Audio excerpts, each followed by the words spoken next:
असुर को वर प्रदान किया, रावण को लंका दे दी। जिसने भी जो भी मांगा दिल से उसे वो सब दे दी। मांगा हमसे कुछ भी नहीं, देते गए जो है सभी। देखते हैं वो भक्ति कुछ भी उसके सिवा नहीं। तेरी ये अनंत लीला समझ न पाए हम, मिलजुल के खुल खुल के गाए मारे नित्यानंद की महिमा। घर घर हर घर गाए मारे भोलेनाथ की महिमा। इस धरती पे उतर के एक नर शरीर धर के, ये थके नहीं अभी रुके नहीं, मारे स्वामी पधारे हैं। मिलजुल के खुल खुल के गाए मारे नित्यानंद की महिमा। तू भी धुन सुन के गुनगुना रे मारे नित्यानंद की महिमा। घर घर हर घर गाए मारे नित्यानंद की महिमा। घर घर हर घर गाए मारे नित्यानंद की महिमा। नित्यानंद की महिमा, नित्यानंद की महिमा, नित्यानंद की महिमा, नित्यानंद की महिमा, नित्यानंद की महिमा, नित्यानंद की महिमा, नित्यानंद की महिमा। गुरुदेवा नित्यानंदा, गुरुदेवा नित्यानंदा, गुरुदेवा नित्यानंदा, गुरुदेवा नित्यानंदा, गुरुदेवा नित्यानंदा, गुरुदेवा नित्यानंदा, गुरुदेवा नित्यानंदा, गुरुदेवा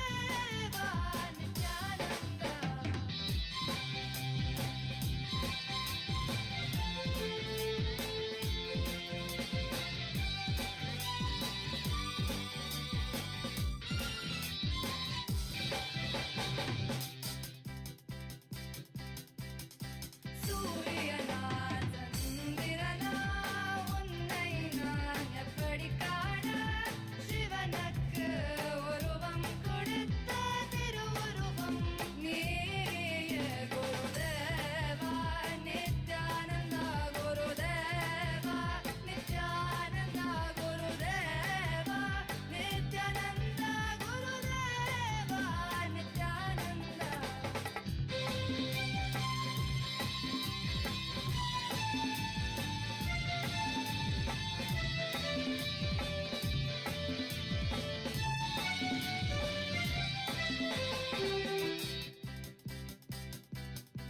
உந்தன் புன்னகை எந்தன் நோக்கி என்றும் அழியாத எந்தன் பக்தி. உந்தன் புன்னகை எந்தன் நோக்கி என்றும் அழியாத எந்தன் பக்தி. அண்ணாமலையாய் வந்தவனே, ஆலடியில் அமர்ந்தவனே, பித்தா பிறை சூடி பெருமானே, உலகமெல்லாம் உணர்ந்ததற்கு அடியவனே. அண்ணாமலையாய் வந்தவனே, ஆலடியில் அமர்ந்தவனே, பித்தா பிறை சூடி பெருமானே, உலகமெல்லாம் உணர்ந்ததற்கு அடியவனே. Gurudeva Nithyananda, Gurudeva Nithyananda, Gurudeva Nithyananda, Gurudeva Nithyananda. Gurudeva Nithyananda, Gurudeva Nithyananda, Gurudeva Nithyananda, Gurudeva Nithyananda, Gurudeva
our eyes, and maybe it will be our third.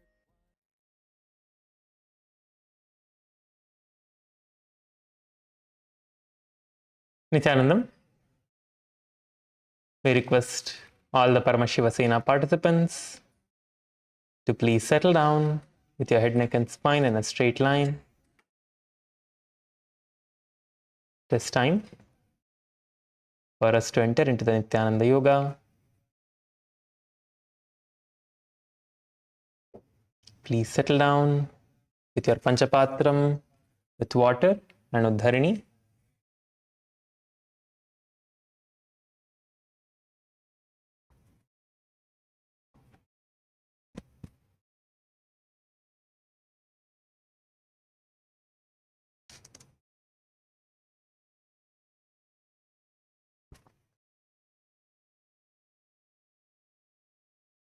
Make sure that you have the Aushadha and the mandala.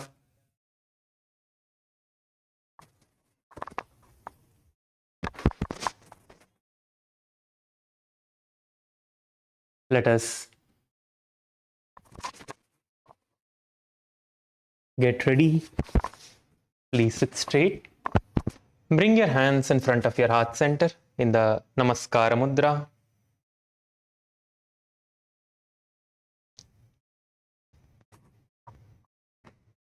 Visualize Swamiji in your inner space. Let us begin with the Sadguru Vandanam.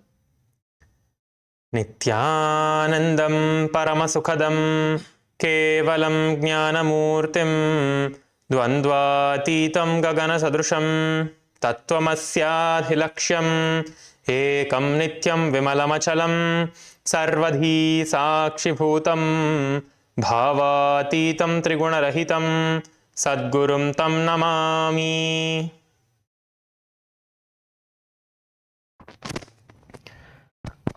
Let us now chant the Shiva Mula mantra 11 times internally. Om Ham Hom Shivaya Namaha. Om Ham Hom Shivaya Namaha. Om Ham Hom Shivaya Namaha. Om Ham Hom Shivaya Namaha. Om Ham Hom Shivaya Namaha. Om Ham Hom Shivaya Namaha. Om Ham Hom Shivaya Namaha.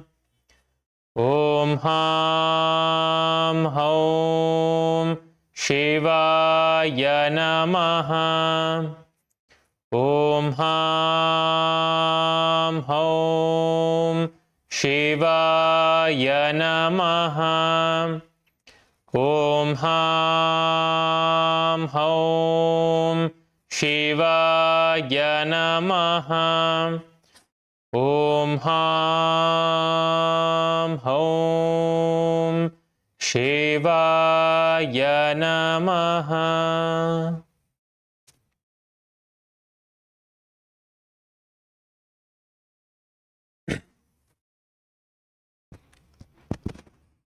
Let us now enter into the Acamanam. Please get your Panchapatram and Uddharini. All the participants, please make sure that you have your Panchapatram and Uddharini. Please show your Panchapatram and Uddharini. Just lift your Panchapatram and show that you have your Panchapatram. Yes, I see Kailasa LA male side, everyone has. Kailasa LA female side, also I see everyone has. Kailasa Trivannamalai. Okay, yes, thank you everyone. With this, let us enter into the Tattva Acamanam. Please place your right hand in the Gokarna Mudra. Take one Udharani of water with your left hand, pour it to the center of your right palm. As we chant the mantra, when you hear Swadha, please sip the water from the base of your right hand. Om Atma Tattvam Shodayami Swadha. Take another Udharani of water.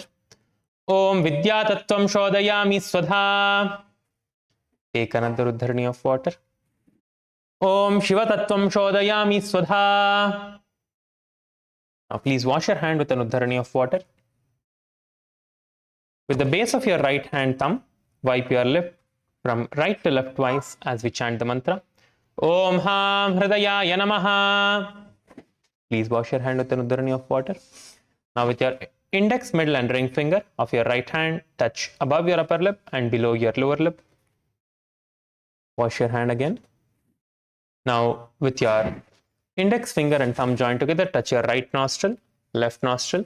With your ring finger and thumb joined together, touch your right eye, right ear and your left ear. Please wash your hand. Now with your little finger and thumb joined together, touch your navel center, your right chest, left chest. Now with all the fingertips joined together, touch above your head, your right shoulder, left shoulder and your heart center.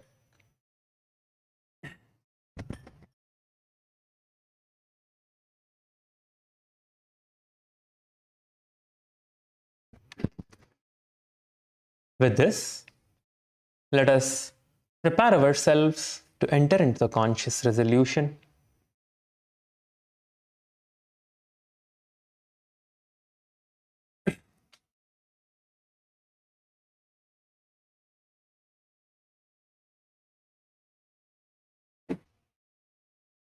Intensely visualize what you want to manifest in your inner space.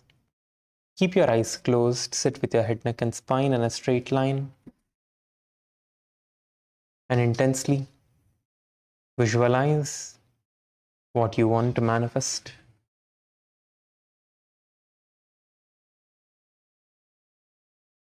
Whether you want to manifest physical health, mental health, healthy relationships,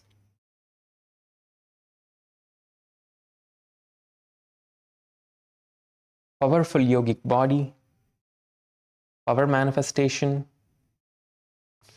whatever you want to manifest, visualize yourself manifesting that right now.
Visualize yourself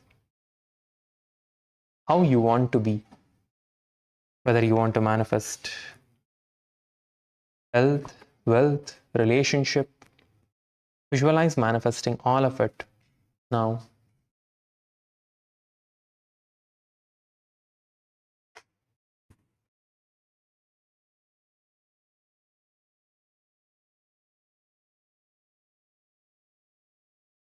Now, please place your hand in the Sankalpa Mudra with your right hand clasped over the left. Place your left hand on the right thigh.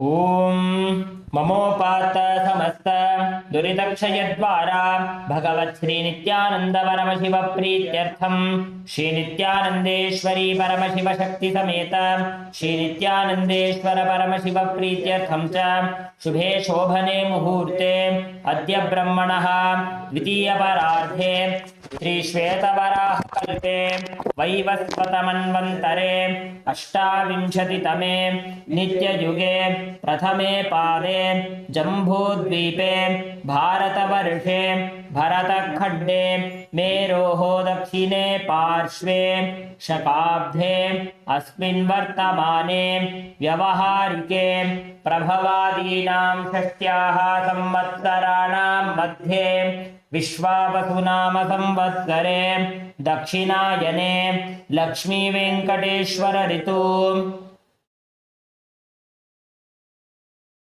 सिंहमासे कृष्णपक्षे द्वितीयायां शुभतिथौ मंगलवासरयुक्तायाम् Uttarabhadrapada नक्षत्र गंडयोग गरिजकरण एवं गुण विशेषण विशिष्टायाम् अस्यां शुभतिथौ श्री कैलासोन्नत द्वादशांत श्यामला पीठारूढ़ श्री मीनाक्षी सुंदरेश्वराभिन्न स्वरूप परशिव पुत्र रत्न कुमार गुरुवन्यतुल्यावतार श्री पार्वती स्तन्यपान लब्ध दिव्य ज्ञान विस्तृत सकल निगमागमसारभूत द्राविड वेद प्रभक्त्रे श्रीमत् परमशिव करुणा समधिगत मुक्तामय चतुरश्रयाण गीयमान छत्र चामर श्री चिन्ह काहलादि समस्त बिरदावल्यलंकृत ज्ञान विज्ञान चक्रवर्ती सर्वजन संग सद्यो निर्वाण दीक्षा व्ययापवर्ग वर्ष विश्राण जीमूत परमदगलभकेसरी शैव सिद्धांत स्थापनाचार्य श्री राजाधिराज पांड्य महाराज गुरु क्षपण शाक्यादि महांधकार निवारण ज्ञान भानु वीक्षणानर्हार्ह ध्वजोच्छेदन पूर्वक श्रीमत् ऋषभध्वज स्थापक शैव समय कर्तृ सर्वज्ञ पीठारूढ़ श्री जगद्गुरु श्री ज्ञान संबंध देशिक स्वामी वागीश सुंदर माणिक्य वाचक स्वामिनां अवतार भूत श्री ज्ञान संबंध स्वामी पुनरुद्धृत श्यामला पीठ सर्वज्ञ पीठ तृणवद्युत्तर द्विशततम गुरु महासन्निधान अरुणगिरि योगीश्वर परंपरागत अरुणाचल सर्वज्ञ पीठ गुरु महासन्निधान कैलास परंपरागत कांची कैलास सर्वज्ञ पीठ त्रयस्त्रिंशदुत्तर द्विशततम गुरु महासन्निधान नित्योत्सव नित्य मंगल नित्य कल्याण नित्य रचित कैलास परंपरागत आदि कैलास नित्यानंद पीठ महासंस्थान महासिंहासन पीठ कर्त्रे साक्षात् श्री परमशिव समुद्भूत कैलास परंपरागत वैवस्वतमनु इक्ष्वाकु हरिश्चंद्र भगीरथ श्रीरामचंद्र शूरसेन इत्यादि अनवच्छिन्न सार्वभौम चक्रवर्ती परंपरागत चतुष्षष्टि योगिनी मंडित चतुष्षष्टि संप्रदाय प्रवर्तक मनुधर्म शासन सूर्यवंश प्राप्त सर्वज्ञ पीठ सुरांगी साम्राज्य मूर्धाभिषिक्त चूड़ामणि साक्षात् श्री परमशिव समुद्भूत कपिल महागुरु पुनरुद्धृत महानिर्वाणी पीठ अष्टोत्तर सहस्र श्री महामंडलेश्वर साक्षात् श्री परमशिव समुद्भूत श्री महागणपति समारंभ अनवच्छिन्न पीठाधीश्वर गुरु परंपरा प्राप्त अटल पीठ अष्टोत्तर सहस्र श्री अटल पीठाधीश्वर धर्म मुक्ति स्वर्ग पुरस्वर्ण पीठ त्रयोविंश गुरु महासन्निधान कैलास परंपरागत आदिपीठ सर्वज्ञ पीठ जगद्गुरु श्री कैलास पुनरुद्धारक श्री कैलास परमाचार्य श्रीमत् परमहंस परिव्राजकाचार्य वर्य सच्चिदानंद प्रणव स्वरूप श्रोत्रिय ब्रह्मनिष्ठ श्रीमज्जगद्गुरु श्री भगवत् श्री नित्यानंद परमशिव श्री ज्ञान संबंध देशिक परमाचार्य स्वामिनां प्रीत्यर्थं तेषां पादारविन्दयोः भक्ति सिद्ध्यर्थं गुरुकृपा कटाक्ष सिद्ध्यर्थं क्षेम स्थैर्य वीर्य विजय आयुरारोग्य ऐश्वर्यानाम् अभिवृद्ध्यर्थं धर्मार्थ काम मोक्ष चतुर्विध फल पुरुषार्थ सिद्ध्यर्थं समस्त दुरितोपशान्त्यर्थं समस्त मंगलावाप्त्यर्थं भगवत् श्री नित्यानंद परमशिव प्रसादेन सकुटुम्बस्य ज्ञान वैराग्य जीवन मुक्ति प्राप्त्यर्थं पूर्ण आरोग्य युक्त दृढ़गात्र यौगिक शरीर सिद्ध्यर्थं परमशिव शक्ति आविष्करणार्थं नित्यानंद योगाभ्यासं करिष्ये। Please wash your hand with an udharani of water. Om apaupasprisya. Let us place our panchapatram and udharani aside and stand up on our yoga mats. Please stand up. Requesting all of you to please stand up.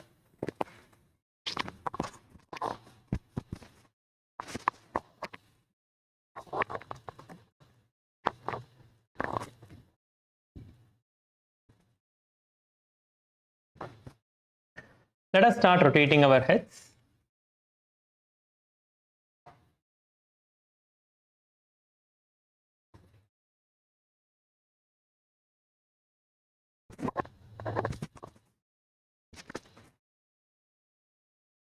Please start rotating your head.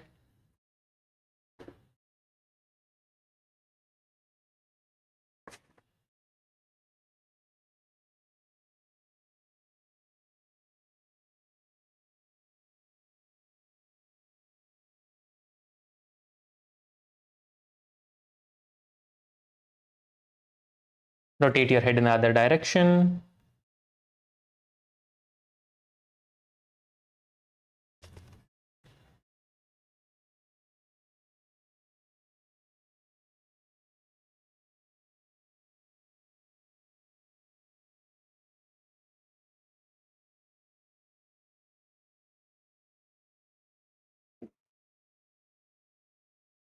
Now interlace your fingers behind your head and gently press your head forward and press your head backwards.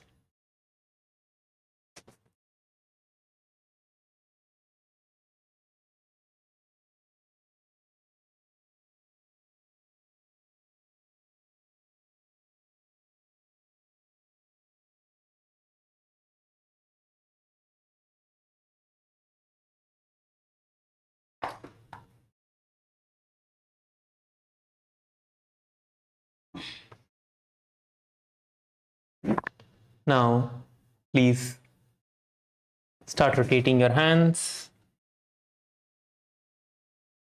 Please rotate your hands. All of you rotate your hands.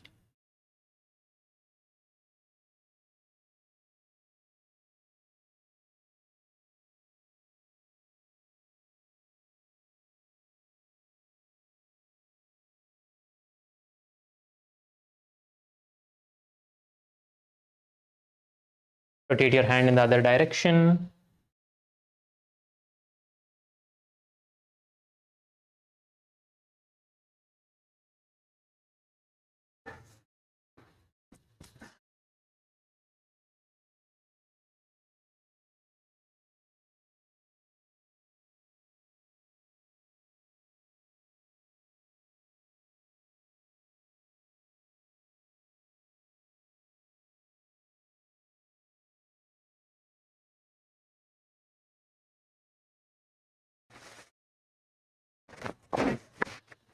Yes. Now, rotate your shoulders, placing your hand on your shoulders. Please rotate. Bring your hands nicely in and open up your shoulders all the way out.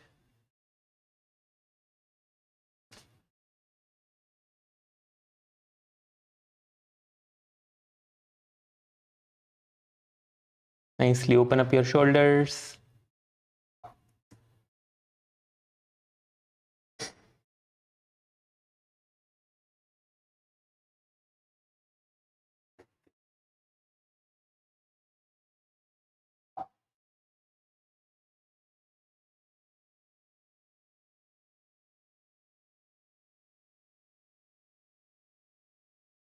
Now please start swinging from side to side. Let us start swinging from side to side.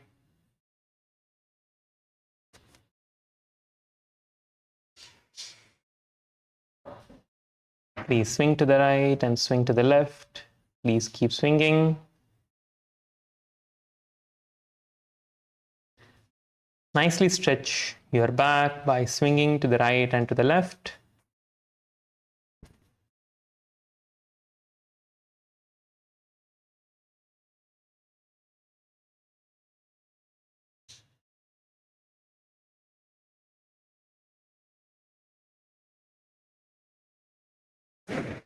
Now you can relax. Have a slight gap between your legs. Bend forward and down. Touch the ground in front of you. Try to get your hands onto the ground in front and behind you. Nicely stretch yourself, go up and down. Go up and go down.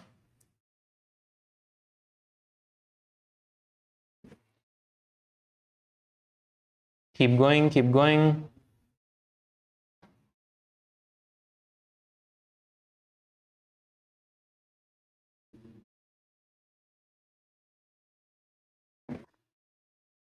Go up and go down. Keep going.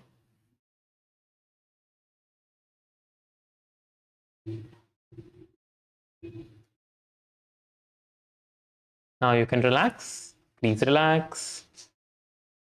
Now interlace your fingers. Raise your hands above your head.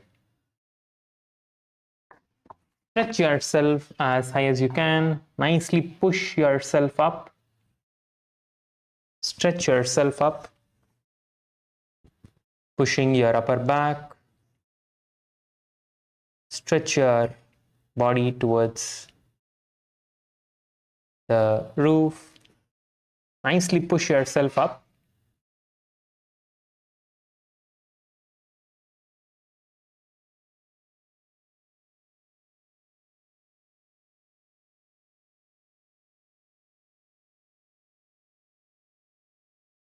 Now exhale and bend towards the left side.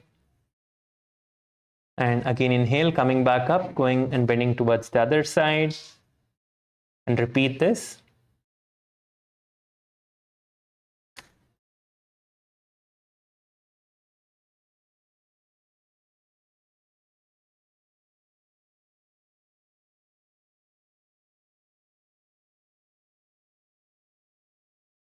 Now you can relax, please relax, and interlace your fingers behind your back. Please interlace your fingers behind your back. Stretch your hands up, bending forward and down towards the ground. Bend forward and down towards the ground. Get your hands down as low as you can. Bring your hands down and try to touch the ground.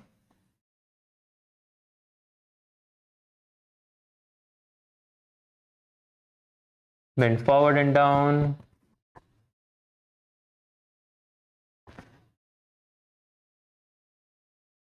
Yes, now you can relax. Please relax.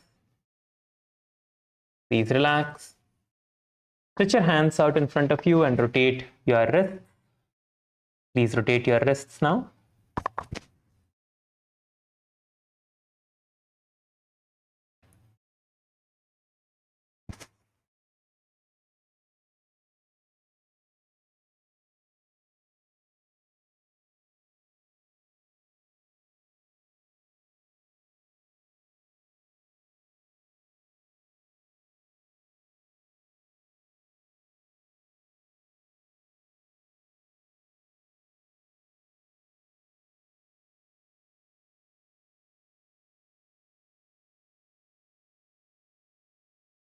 Now stretch your hands out, pulling your fingers towards yourself and stretching your wrists nicely.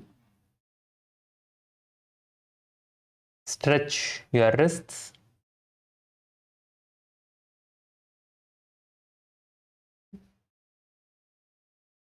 Nicely stretch your wrists on both the sides. Switch your hands and do it on the other hand.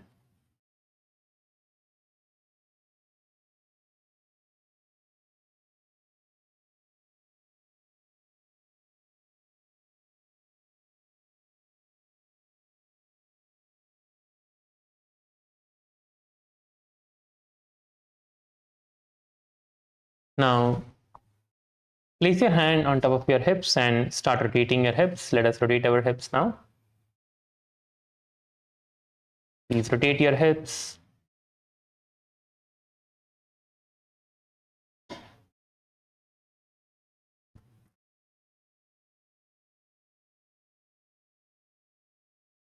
Rotate your hip in the other direction.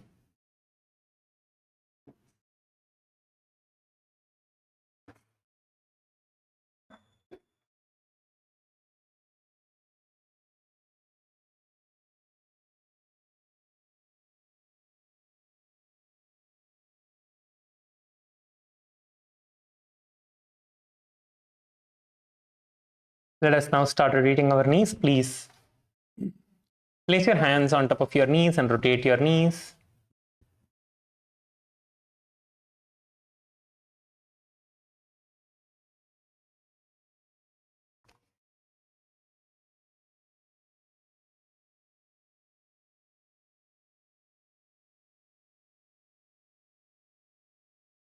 Rotate on the other direction.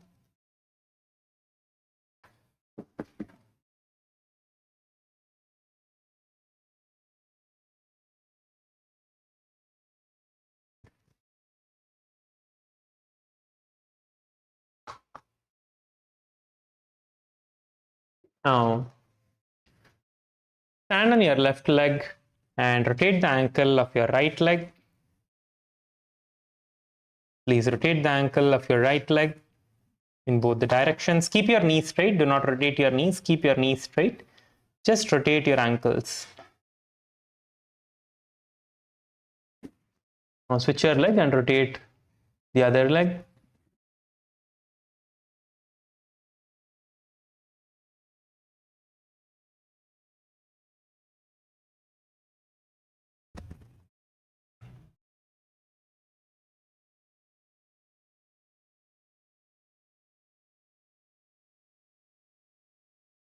Now you can relax. Let us get ready and prepare to start jumping. Let us get ready and prepare to start jumping now.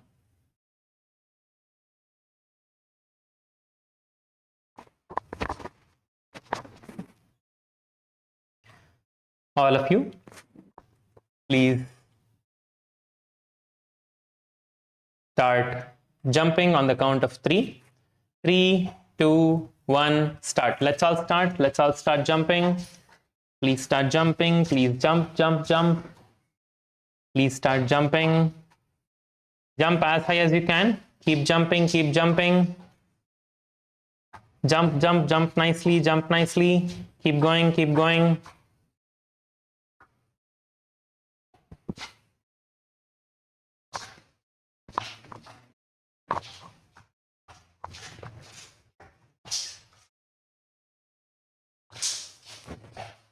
Keep jumping, keep jumping, keep going, keep going.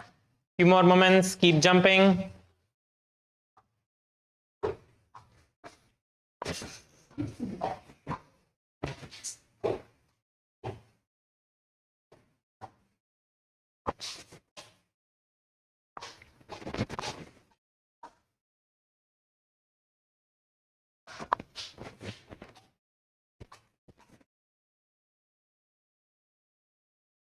Keep jumping, keep going. Yes, you can relax now. Please relax. We are going to be starting with the skeleton dance.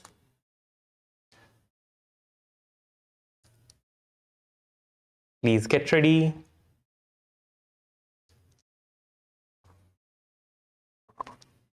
Just stand still, close your eyes.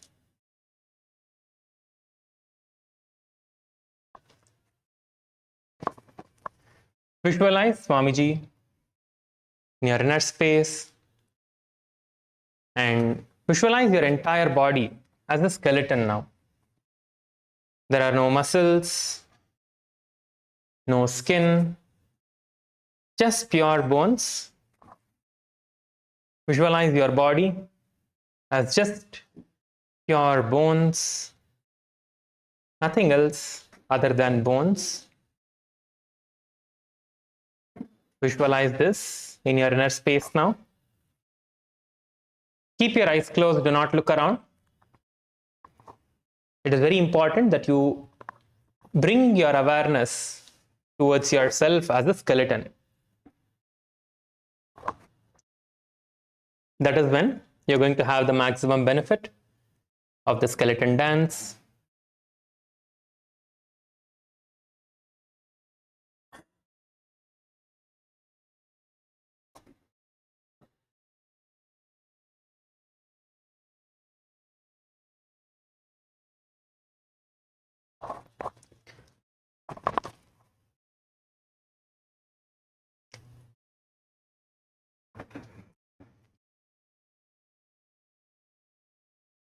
Let us now start moving our body in the skeleton dance. Please start moving. Please start shaking your body. Please start moving. Please start moving your body. Please start moving your hands, moving your legs. Please start moving your entire body. Please start. Please keep shaking. Please shake, shake, shake. Shake your entire body. Let's be very intense and move our entire body and perform the skeleton dance. Intensely move your body. Let's perform the skeleton dance.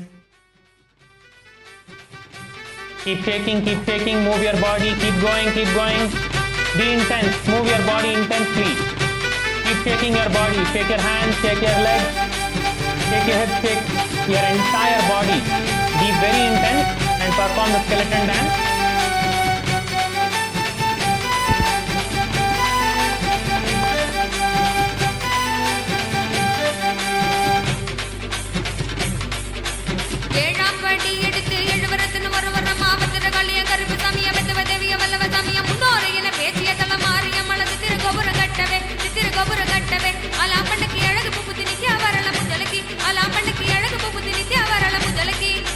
Nithyanandam, Nithyanandam, Nithyanandam, Anandam, Nithyanandam, Anandam, Nithyanandam, Nithyanandam, Nithyanandam, Anandam, Nithyanandam, Anandam.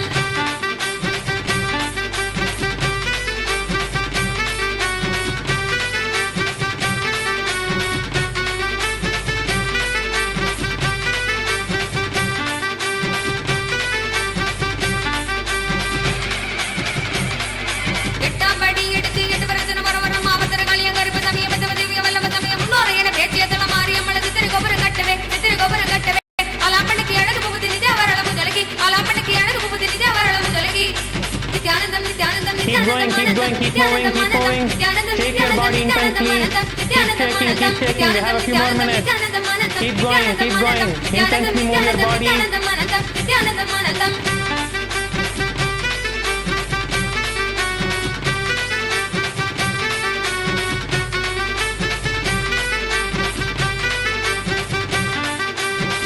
Keep moving.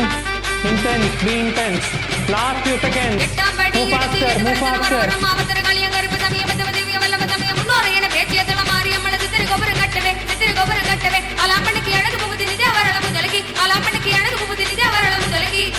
Nithyanandam, Nithyanandam, Nithyanandam, Anandam, Nithyanandam, Anandam, Nithyanandam, Nithyanandam, Nithyanandam, Anandam, Nithyanandam, Anandam, Nithyanandam, Nithyanandam, Nithyanandam, Anandam, Nithyanandam, Anandam, Nithyanandam, Nithyanandam, Nithyanandam, Anandam, Nithyanandam, Anandam.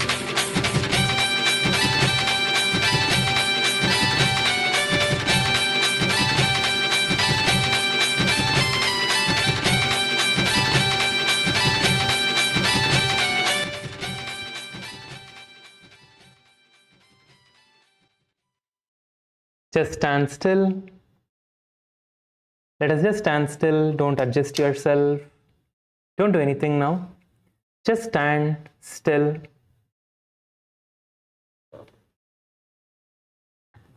Just inhale and exhale.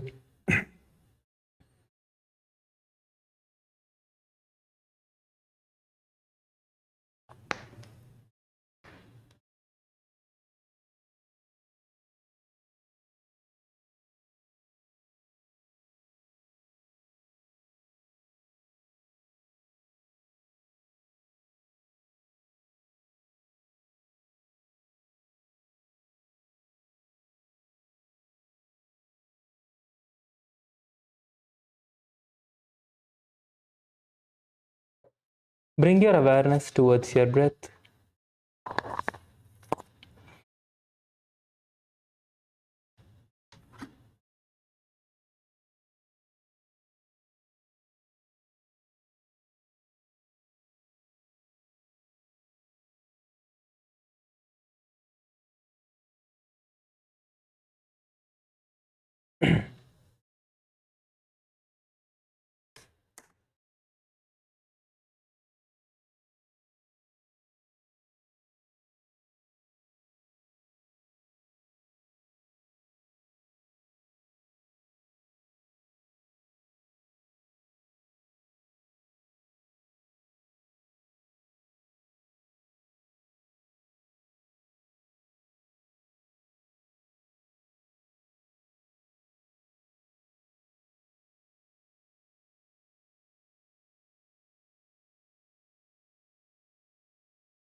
Just inhale and exhale, feeling the energy coursing through your entire body.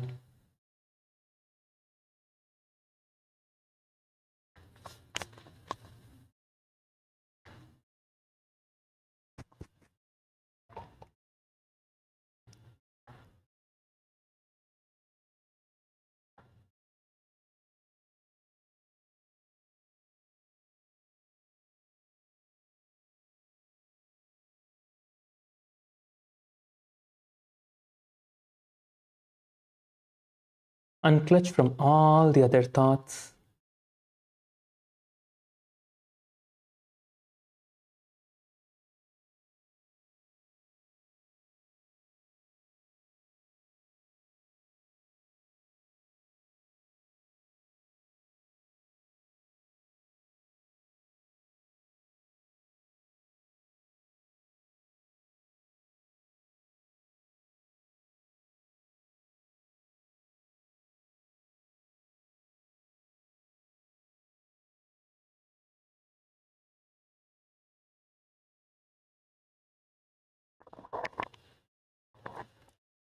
Now let us all settle down. Please settle down and sit on your yoga mats. You can adjust yourself and settle down on your yoga mats. Please settle down.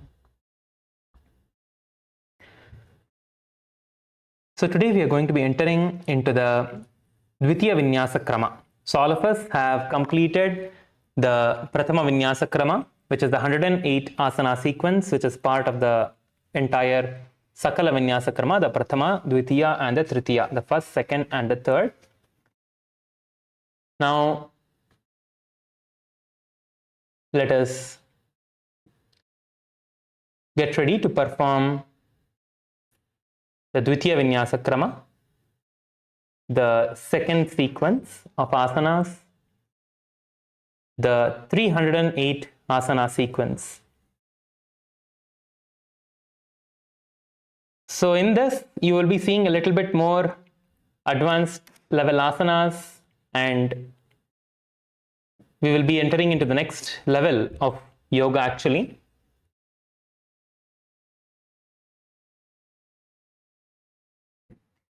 And before we entering into the practice of the yoga itself,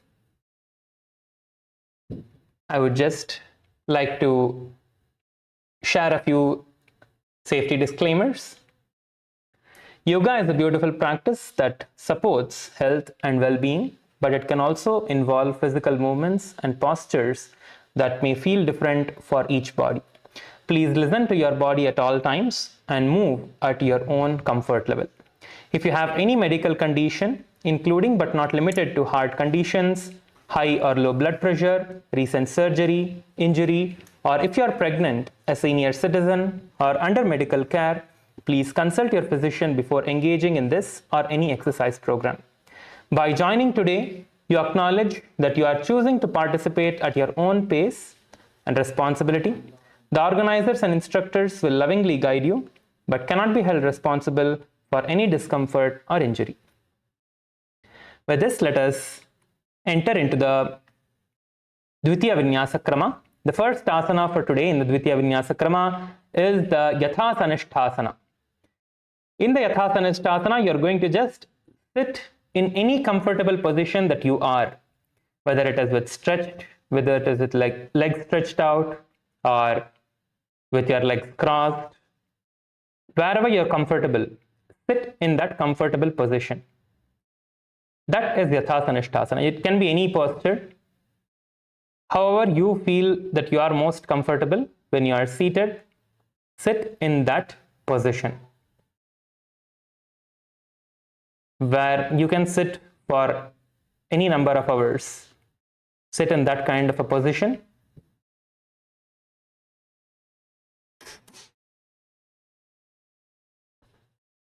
This is the posture that brings ease to your physical body and mental space.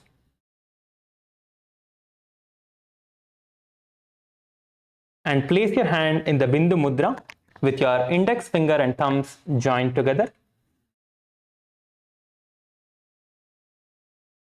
In any posture that you are in, just place your hand in the Bindu Mudra. Keep your eyes closed. Visualize Swamiji in your inner space.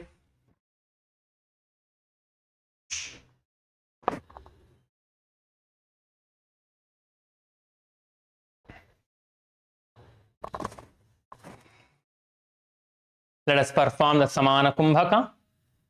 Samana Kumbhaka is where you inhale through the nose. Hold the breath in your inside you. Visualizing intense fire burning in your stomach.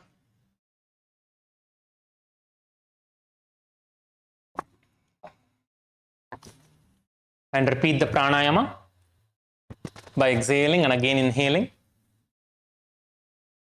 Along with this, perform the Moola Bandha, chanting the japa Om Nithyananda Paramashivoham Paryankam tattamakhyatam yathasamstam yathastitihi.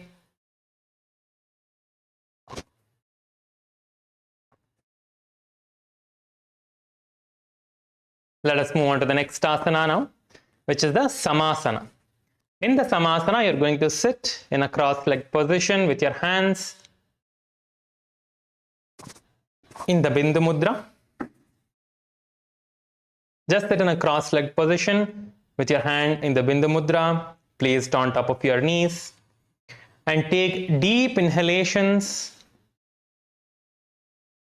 Hold your breath. Visualize the fire in your stomach and exhale slowly.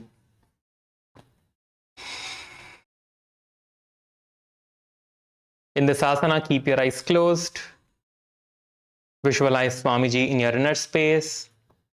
Continue to perform the Moola Bandha, chanting the japa Om Nithyananda Paramashivoham. Paryankam tattamakhyatam yathasamstam yathastitihi. The next asana is the Muktasana. Now, place your left foot against the genital region. You can stretch your legs out and bend your left leg and place it close to the genital region. And place the right foot on top of your left.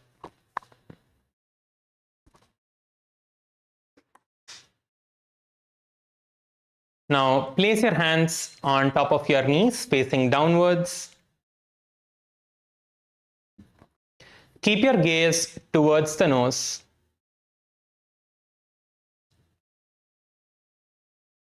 In this asana, keep your eyes closed, but as your eyes are closed, your eyes are pointed towards the nose.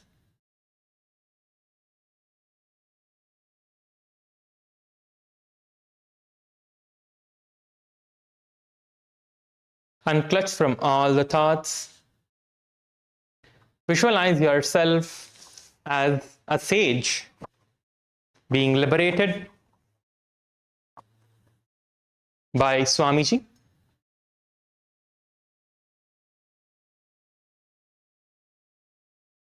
Continue to perform the Samana Kumbhaka, inhaling through the nose, holding the breath inside you, visualizing intense fire burning in your stomach. Along with this, perform the Moola Bandha, chanting the japa, Om Nithyananda Paramashivoham. निपीड्य सीविनीं सूक्ष्मां दक्षिणेतरगुल्फतः वामम्याम्येन गुल्फेन मुक्तासनमिदं भवेत्.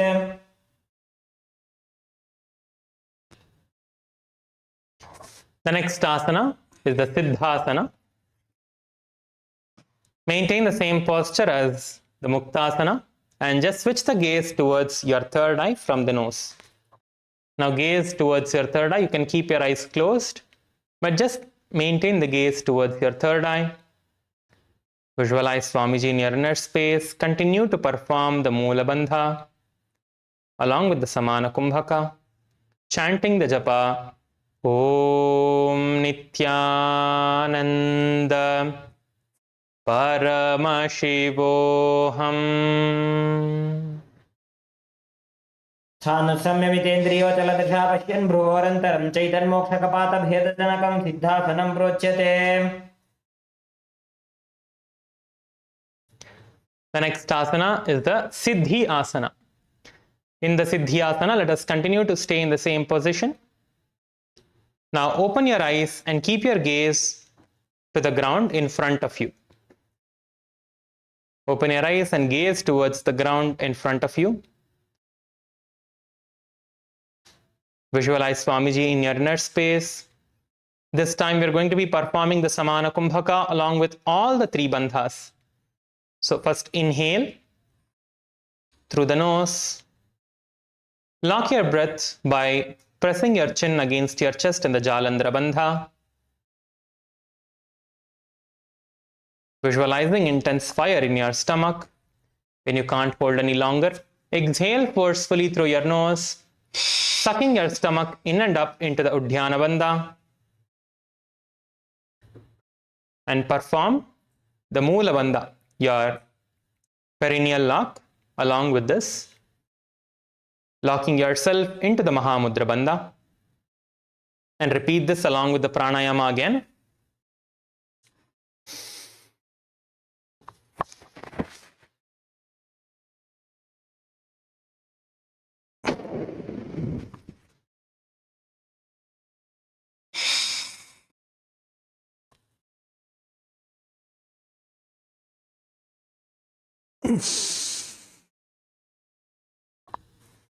As you are performing this asana, chant the japa, Om Nithyananda Paramashivoham.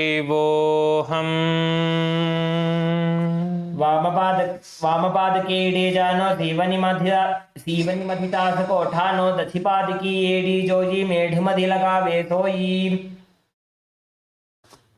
The next asana is the Rudrasana too. Let your legs be in the same position.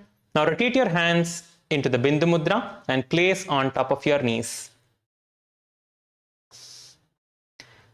Switch your gaze towards your third eye. Visualize yourself as Lord Rudra, the fierce dimension of Paramashiva. Continue to perform the Samana Kumbhaka along with the Moola Bandha. You are only performing the Moola Bandha now, not the Mahamudra Bandha. Just the perineal lock, locking and contracting the entire perineum region. pulling all the organs inwards. Chant the japa Om Nithyananda Paramashivoham.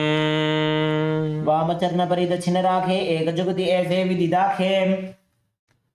Now from the same position, just switch your gaze towards your nose.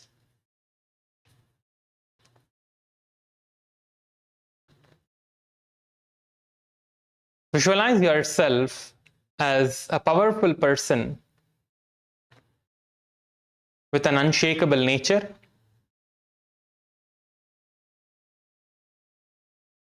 Continue to perform the Samana Kumbhaka, Mula Bandha, and chant the japa Om Nithyananda Paramashivoham. आसन की गुण मन की जन चलता meet.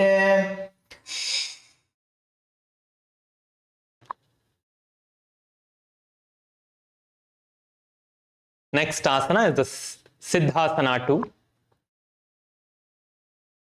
Let your legs be in the same position. You are going to bring your hands to the navel center, performing the Samputa Mudra with your hands cupped on top of each other, resembling the lotus flower.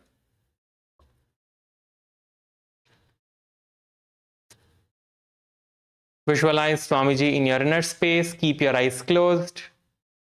Continue to perform the Samana Kumbhaka along with the Mula Bandha, chanting the japa Om Nithyananda Paramashivoham.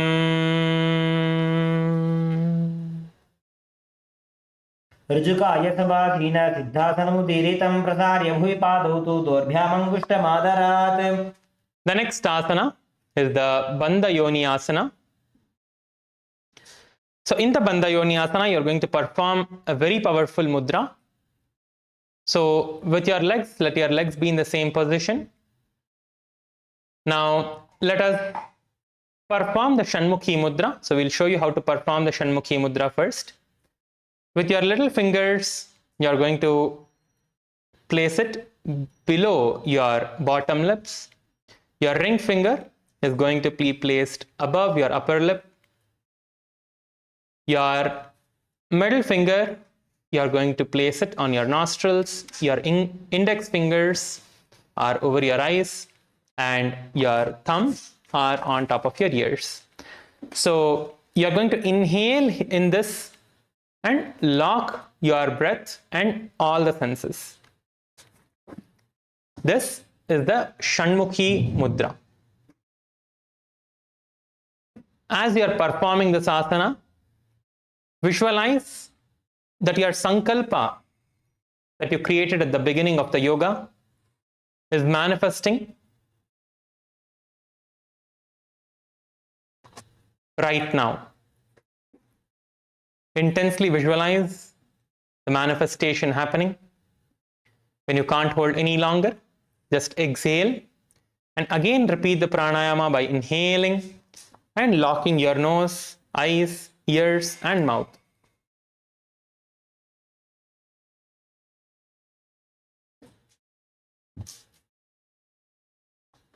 Repeat this a few times.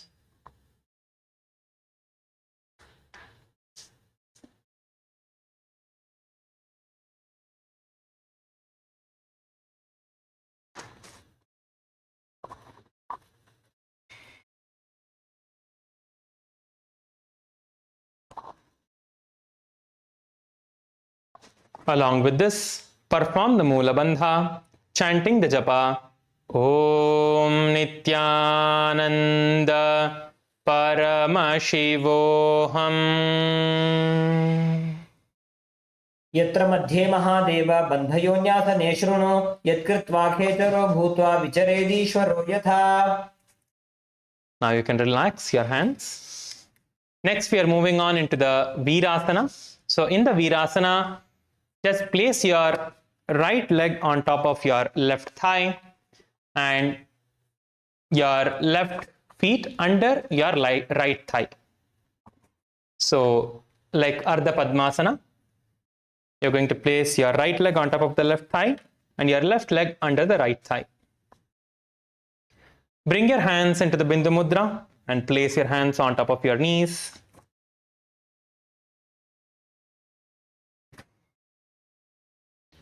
Keep your eyes closed. Embody the space of bravery, visualizing yourself as a brave person. Continue to perform the Samana Kumbhaka, Mula Bandha, chanting the japa, Om Nithyananda Paramashivoham. एकं पादमध्ये कस्मिन् विन्यस्योरुणि संस्थितः इतरस्मिन् सता चोरुं वीरासनमुदीरितम्. The next asana is the Valmikasana. In the Valmikasana, first let us stretch our legs out. Please stretch your legs out and bring your left heel towards the genital region again, and your toes are against the right knee, behind the right knee. Your heel is close to the genital region and your knee, your feet, your toes are against the back part of your knees of the right leg. From here, place your right foot on top of the left, keeping your toes close to the knees.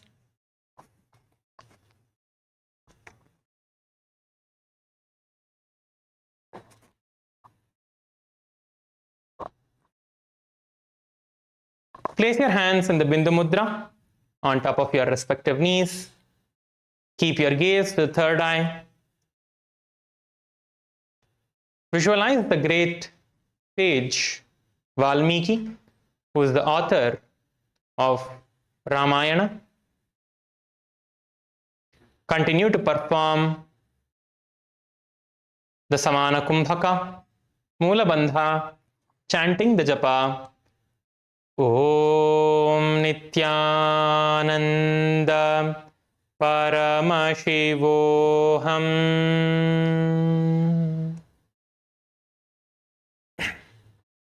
डावा पग की पगथली पुनि एड़ी है Zoya. The next asana is the Joni Mudrasana. In the Joni Mudrasana, keep the legs in the same position. Switch your gaze towards the nose.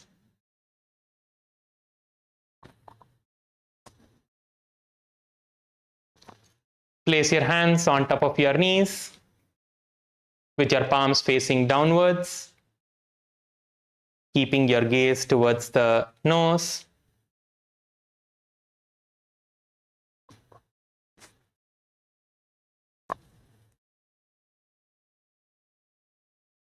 Visualize the Yoni Mandala representing Goddess Shakti, who is the source of all creation.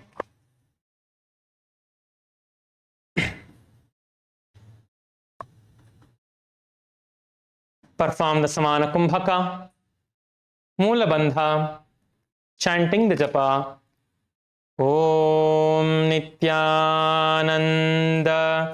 Paramashivoham. वामपाद की पगथली जाहि माहिली core.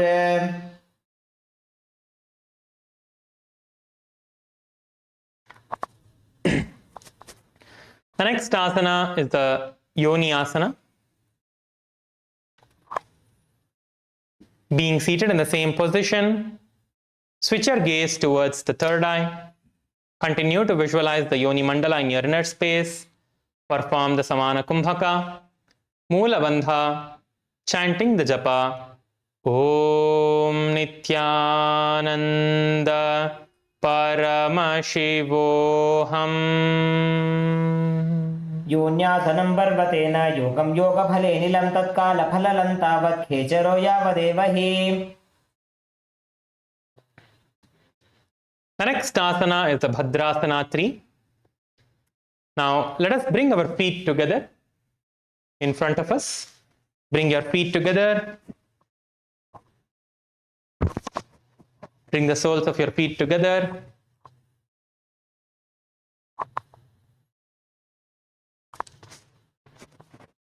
Bring the soles of your feet together. Hold your feet with both the hands. Hold your feet with both the hands. Bring the knees down towards the ground.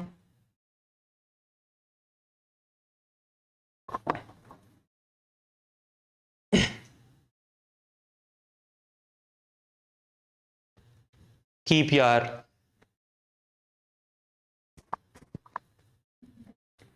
gaze towards the nose.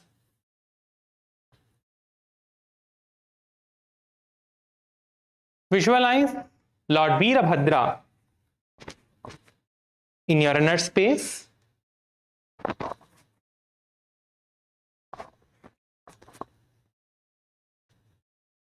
This time we are going to be performing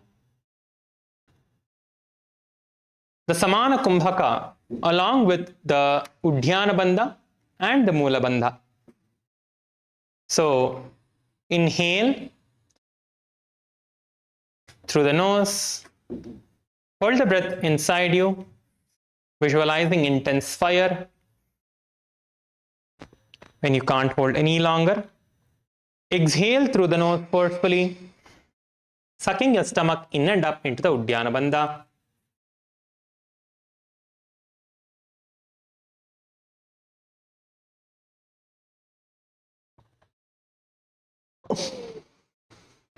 And repeat the pranayama along with the bandha.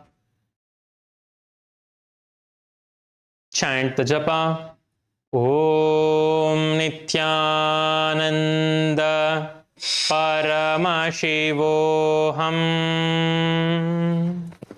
गुल्भौ च वृषणस्यादः सीवन्त्याः पार्श्वयोः क्षिपेत् सव्यगुल्भं तथा सव्ये दक्षगुल्भं तु दक्षिणे.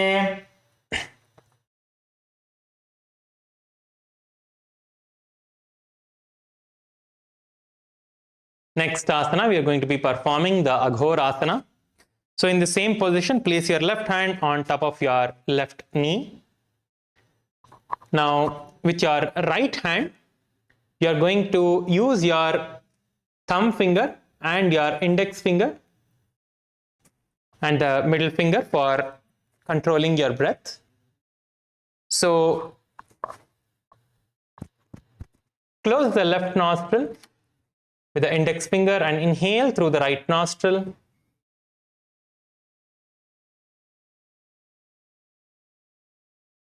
Close both nostrils. Hold your breath as long as you are comfortable. And exhale through the left nostril. And you're going to repeat the same thing on the other nostril now. Now inhale from the right nostril.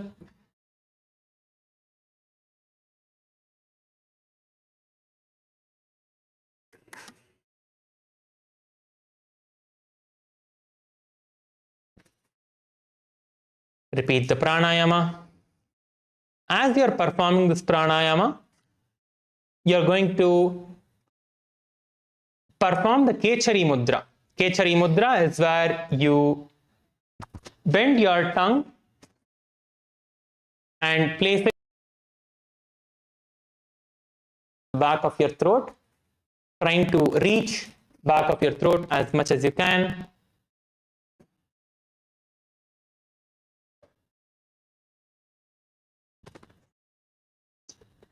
And continue to perform the pranayama.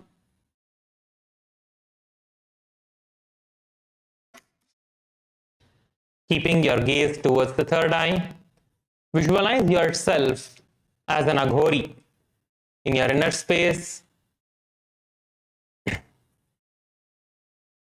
your entire body covered with the sacred ash.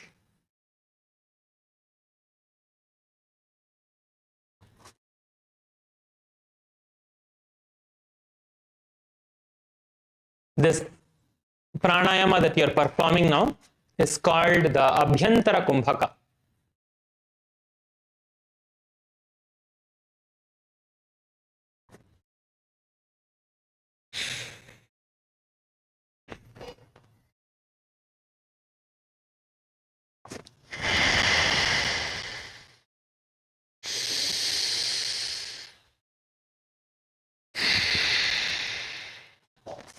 Along with this, perform the Mula Bandha, chanting the japa, Om Nithyananda Paramashivoham.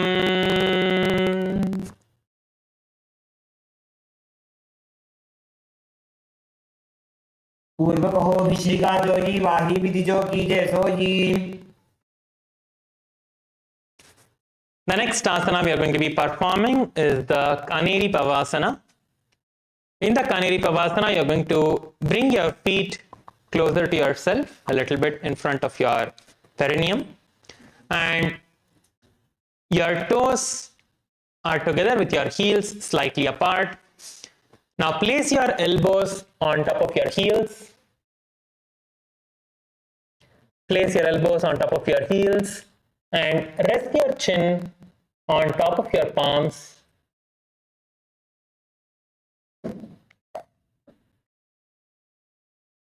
Keep the gaze towards your nose and engage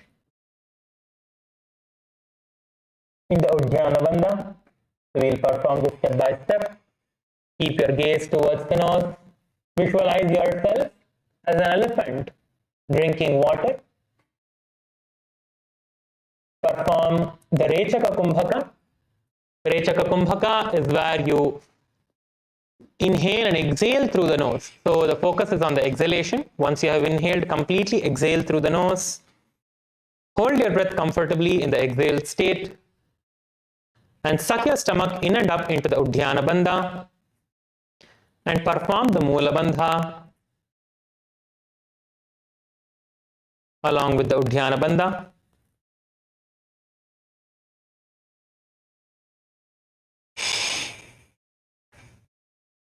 And repeat the pranayama.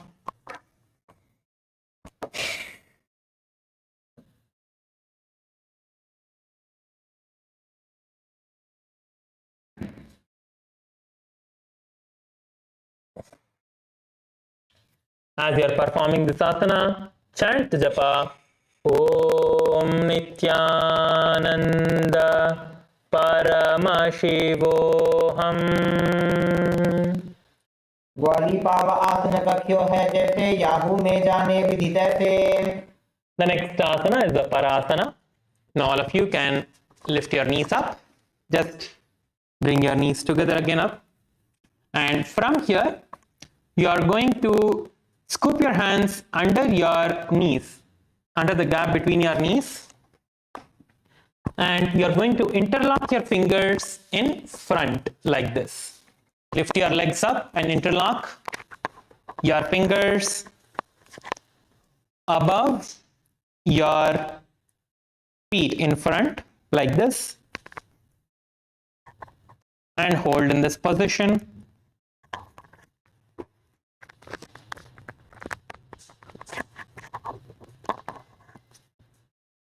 Hold in this position.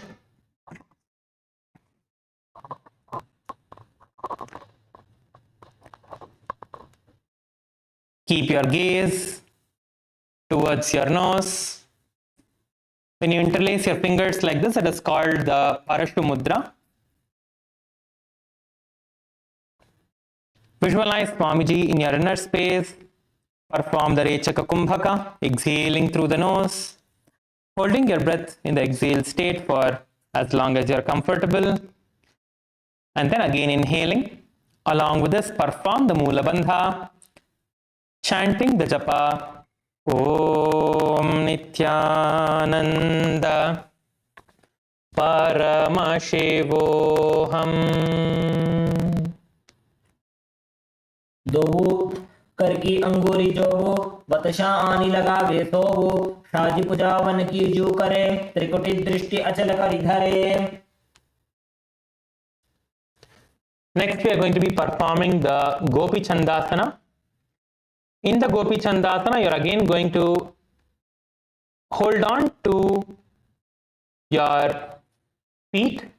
This time, please move your Kantamala and the Rudrakshamala to the side so Swamiji's dollar doesn't touch your feet. So your feet doesn't touch Swamiji's dollar. And you are going to now interlace your fingers around your toes. And you are going to lift your heels towards the chest and try to bring your heels towards the chest and touch your heels towards your chest under your chin. Try to pull your feet and touch it towards your chest.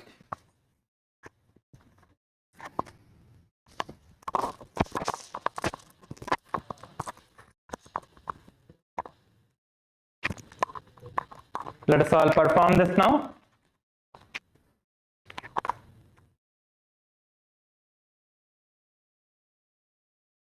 Hold in this asana. Lift as much as you can. If you just can lift your legs off the ground, that is okay. Just lift your legs off the ground and hold there with your fingers interlaced. Keep your gaze towards the nose in this asana. You are going to visualize and embody the state and space of a king here. Visualize that you are a king in this asana.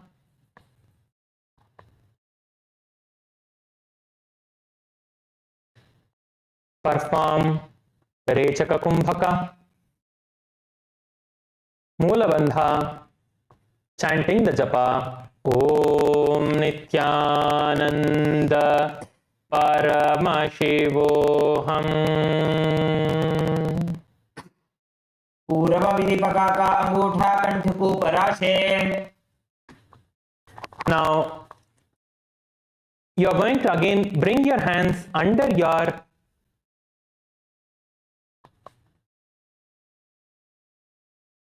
soles of the feet.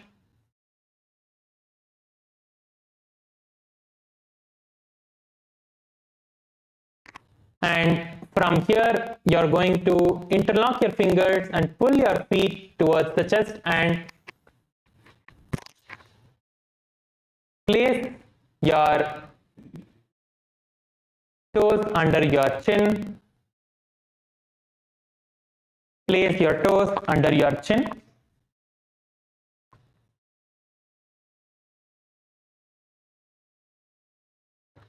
This is similar to the Rudrasana that we performed in the Prathama Vinyasa Krama, one of the last few asanas that we performed yesterday.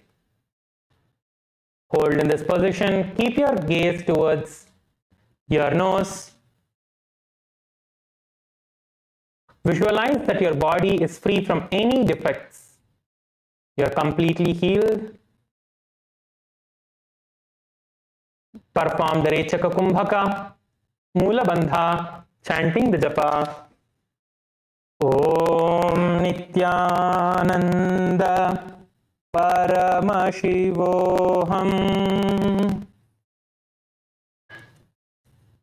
दोबुपक थली संपुट ठाने उभय हस्तकरी उरत हिताने अंगुष्ठ दोबो तम टहरावे चुबक नीचे ताही लगावे. The next asana we are going to be performing is the Vishishtasana. So in the Vishishtasana, you are going to again, okay, I think we can just stretch our legs for a few moments. So all of you, please stretch your legs for a few moments. So you can relax. Just stretch your legs out for a few moments. Relax your feet. Stretch your legs out and relax your feet.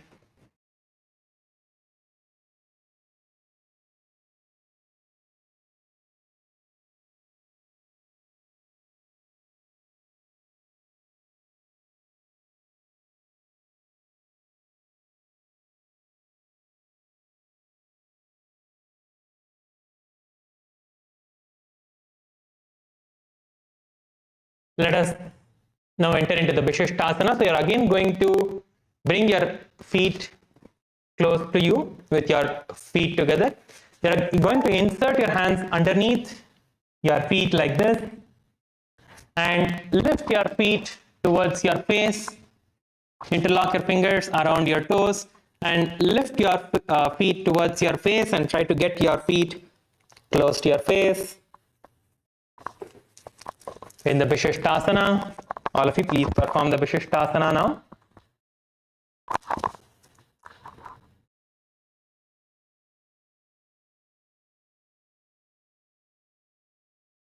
Try to pull your feet towards your face in this asana.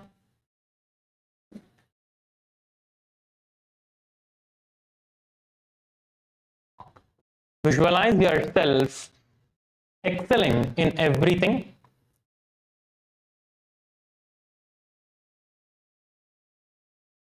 Visualize yourself excelling in everything.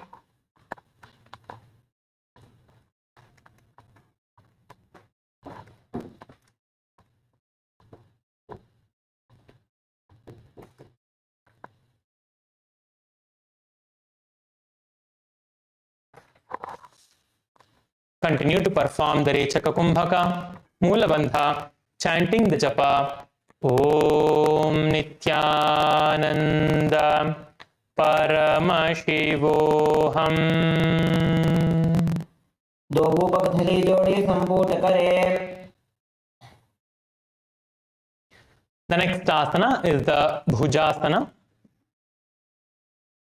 In the Bhujasana, you are going to lift both the legs over the top of your shoulders. So we'll show you how to perform the Bhujasana now. So you're going to bring both your legs above your shoulders like this. Just have both your legs on top of your shoulders. And bring your arms and try to take it around behind your neck. Try to hold on to your hands behind your neck.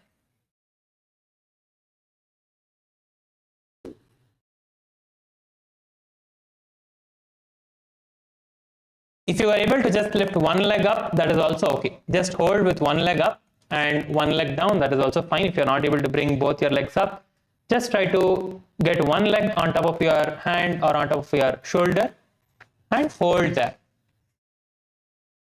As you're performing this asana, keep your eyes closed once you hold in this asana. Those of you who are able to perform with both your legs on top of the shoulder, you can perform that. The easier variation is only when you are really not able to do the full asana. If you can, push yourself to do the full asana.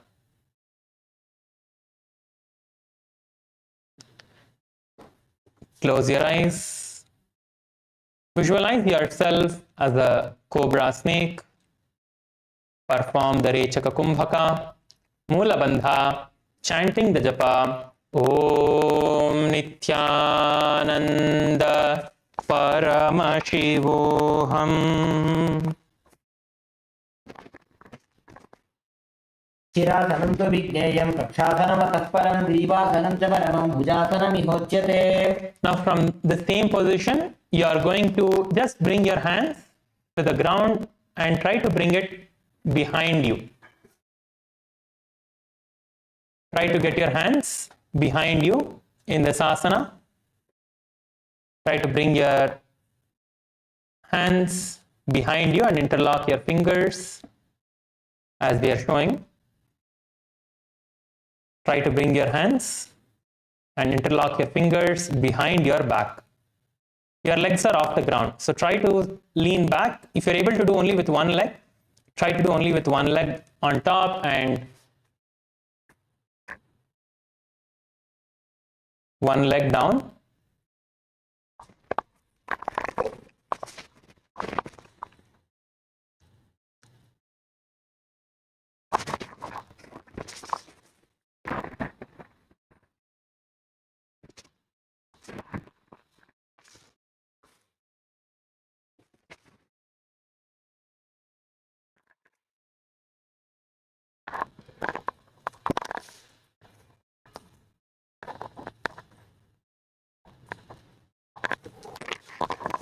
As you are in the asana, keep your gaze towards the nose. I see some of you are able to do it. That's really good. Keep your gaze towards the nose. Visualize yourself as a beautiful, auspicious goddess. Visualize yourself as a goddess of auspiciousness. Perform the Rechaka Kumbhaka, Moola Bandha, chanting the japa. Om Nithyananda Paramashivoham. दो हाथ पग नीचे आने तिनको गोड़ा नीचे ठाने पाकत्या बाहर लियावे पुनः युगति ऐसे ठहरावे. Now you can relax and please lay down on the ground. Please lay down and relax your entire body.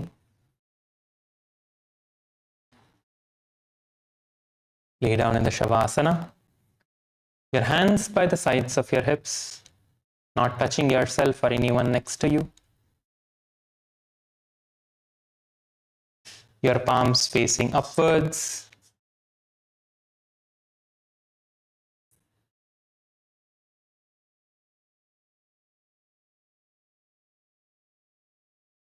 Visualize that the Kundalini Shakti is raising from the base of your spine to the crown of your head.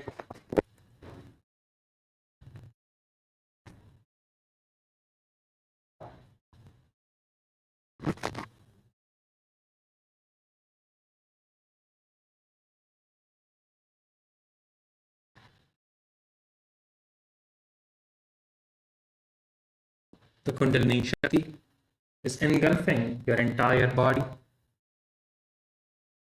and the Supreme Pontiff of Hinduism, Bhagavan Shri Nithyananda Paramashivam, is liberating you.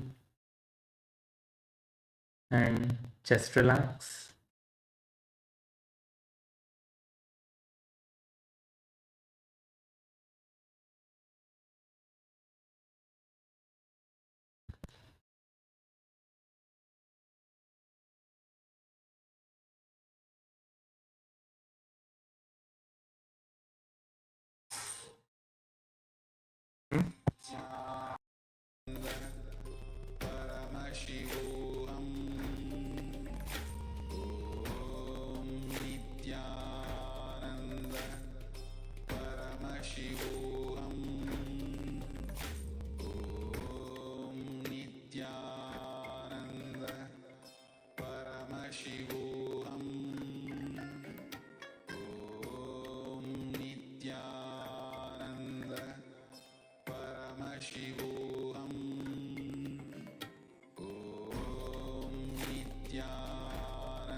Paramashivoham. Om Nithyananda. Paramashivoham. Om Nithyananda. Paramashivoham. Om Nithyananda. Paramashivoham. Om Nithyananda. Paramashivoham. Om Nithyananda. Paramashivoham. Om Nithyananda. Paramashivoham.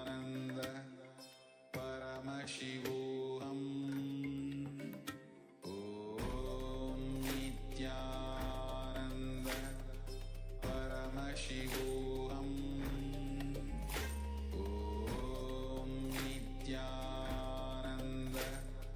Paramashivoham. Om Nithyananda. Paramashivoham. Om Nithyananda. Paramashivoham. Om Nithyananda. Paramashivoham. Om Nithyananda. Paramashivoham. Om Nithyananda. Paramashivoham. Om Nithyananda. Paramashivoham. Om Nithyananda. Paramashivoham. Om Nithyananda. Paramashivoham. Om Nithyananda. Paramashivoham. Om Nithyananda. Paramashivoham. Om Nithyananda. Paramashivoham.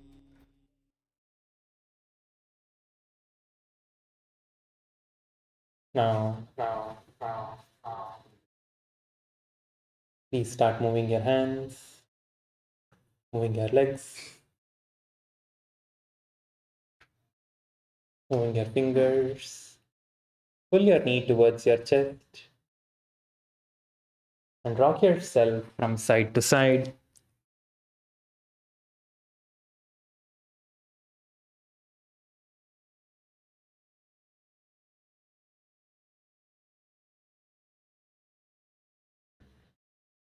And please sit up.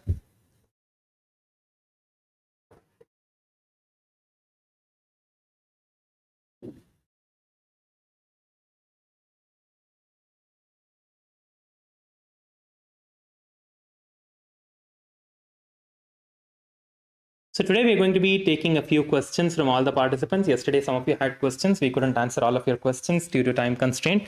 So we have a few more minutes.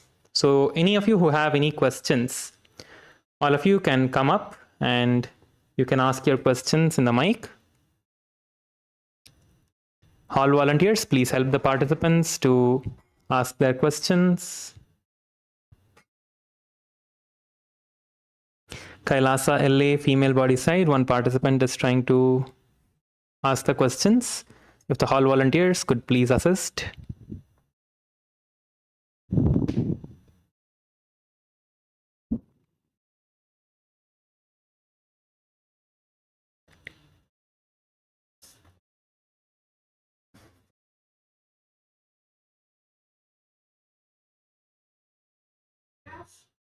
Yes.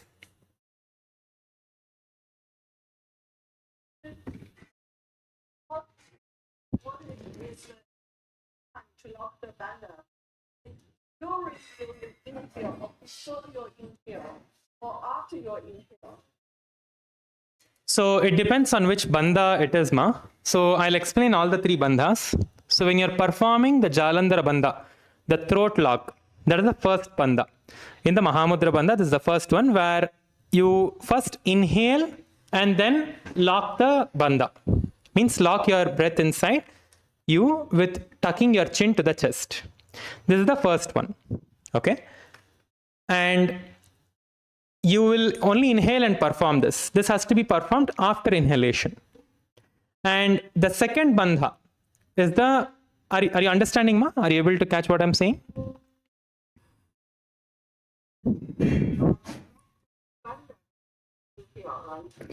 Yes, see, bandha means lock. Okay, locking yourself into bandha means it is, bandha itself means a lock only. Okay, so once you inhale, you will tuck your chin to the chest in the Jalandhara Bandha. This is the throat lock.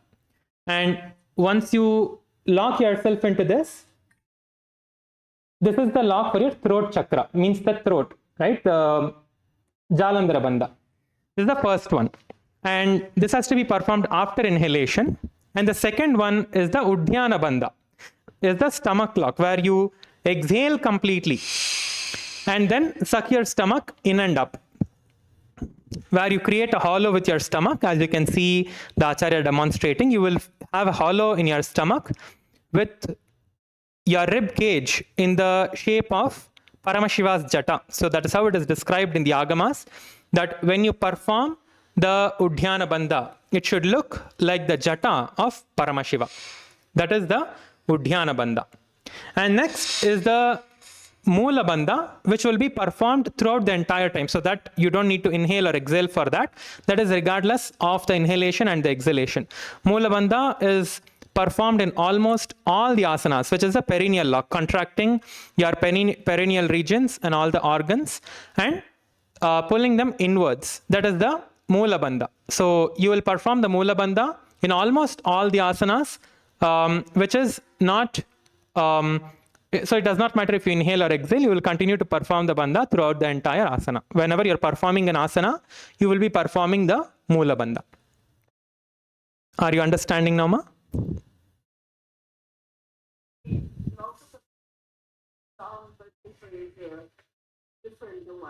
Yes, yes, yes. After you feel sometimes purely. Yes, that's correct. That's correct. Sometimes it is after inhaling, sometimes it is after exhaling. So it is when you are performing the bandha, you always hold your breath. So either you hold it in an inhaled state or you hold it in an exhaled state. So that is how you perform. So that's why when we are guiding, we are also telling when to perform the bandha. So either to perform it after inhaling or to perform after exhaling. How to perform the bandha, we are telling along with the pranayama.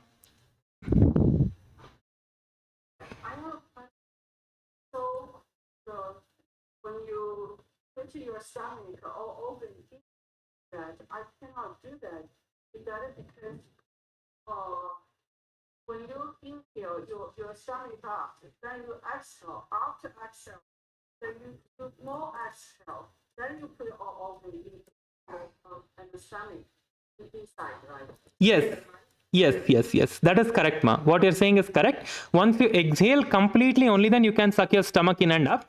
And Udhyana Bandha is little bit, you need to practice. If you're performing for first time, it may be a little difficult for you to do what you're seeing here, right? What you're seeing here, we have practiced it for some time, so we are able to do, right? So if you have not performed yoga regularly, then it may be a little difficult for you to perform the Udhyana Bandha. But as you practice, right, we will teach you how to do it better and better. And when you practice it more and more, it becomes easier for you to do it. And it will heal your entire stomach, all the internal organs in the stomach region. Whatever organs are there inside, you will become more and more healthy when you perform the Udhyana Bandha specifically, which is one of the most powerful bandhas.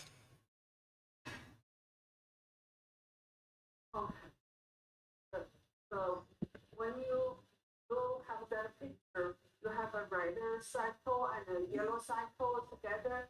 I always perform this one, putting the organ, the stomach inside, right? We have three here, so we will show you that as well. So we have three pictures, ma. So one is for the Udhyana Bandha, one is for the Jalandhara Bandha, one is for the Mula Bandha and another one for the Mahamudra Bandha. Okay, so the blue one is for the Jalandhara Bandha. The yellow one is for the Udhyana Bandha, which is the first one. I'll tell you in English as well so you understand. So the blue one is the throat lock, right, where you put your chin to the chest and do the throat lock. That is the blue one. And the yellow one is the one where you do with your stomach, where you suck your stomach in and up, the Udhyana Bandha.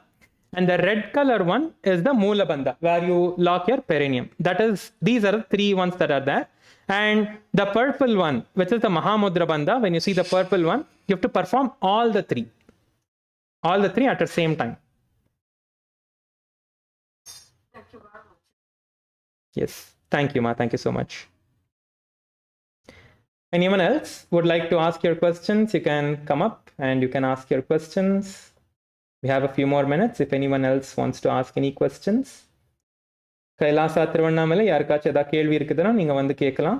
உங்களுக்கு ஏதாச்சும் கேட்கணும் அப்படின்னா நீங்கள் வந்து யோகா சம்மந்தப்பட்ட கேள்வி கேட்கலாம். Kailasa LA male bodies, if you have any questions, you can come and ask. Yes.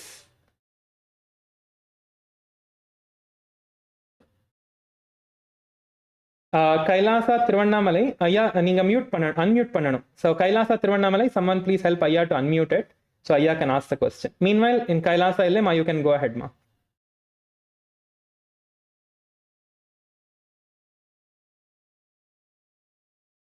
About the breath. How many breaths we have? The first one, I think, is when you breath, you hold it for a while, then you imagine the fire on your stomach, then you exhale. The second one, there is a side like a feather.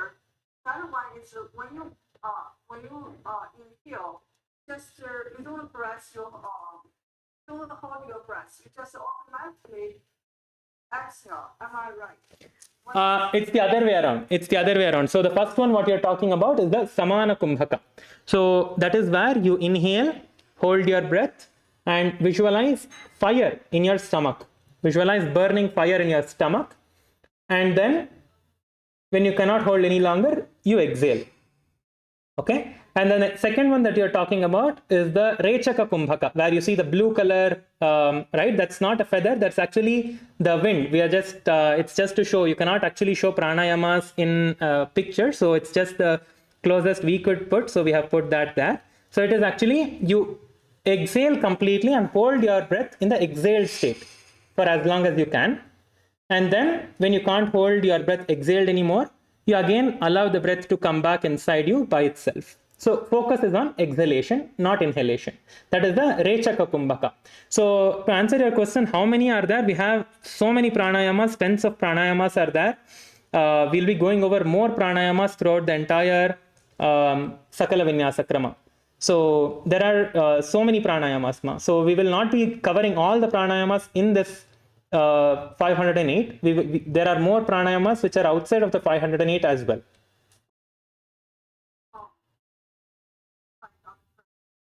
For a second one, you concentrate on the exhale. Yes. You don't need to hold it.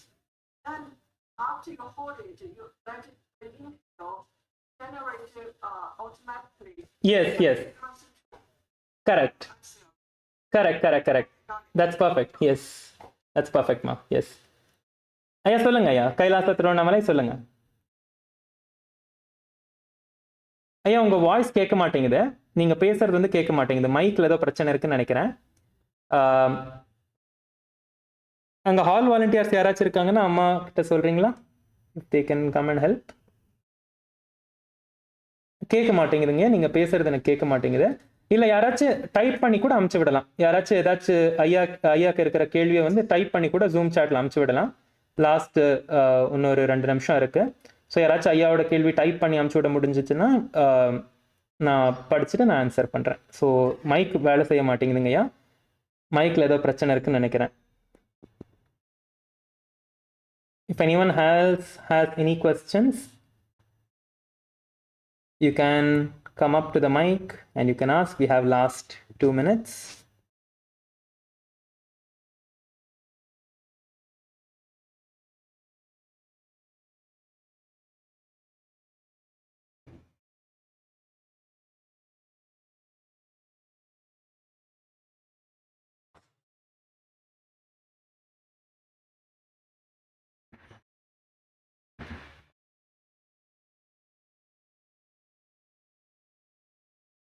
If someone can type Aya's question, if the mic is not working in Kailasa Tiruvannamalai, if someone can type the question Aya has and post it also, that is fine. No, we cannot hear Kailasa Tiruvannamalai, we cannot hear.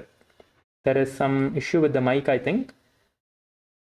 Please type Aya's question and also post it. I can answer the question.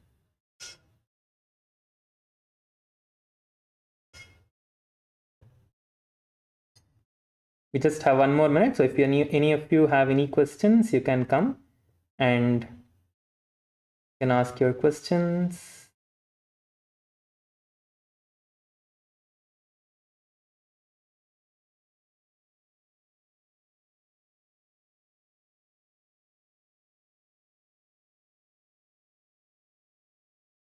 Yes, so with this, we'll be concluding with the Purna Mantra. So once the questions comes from Kailasa Tiruvannamalai, we will answer the question.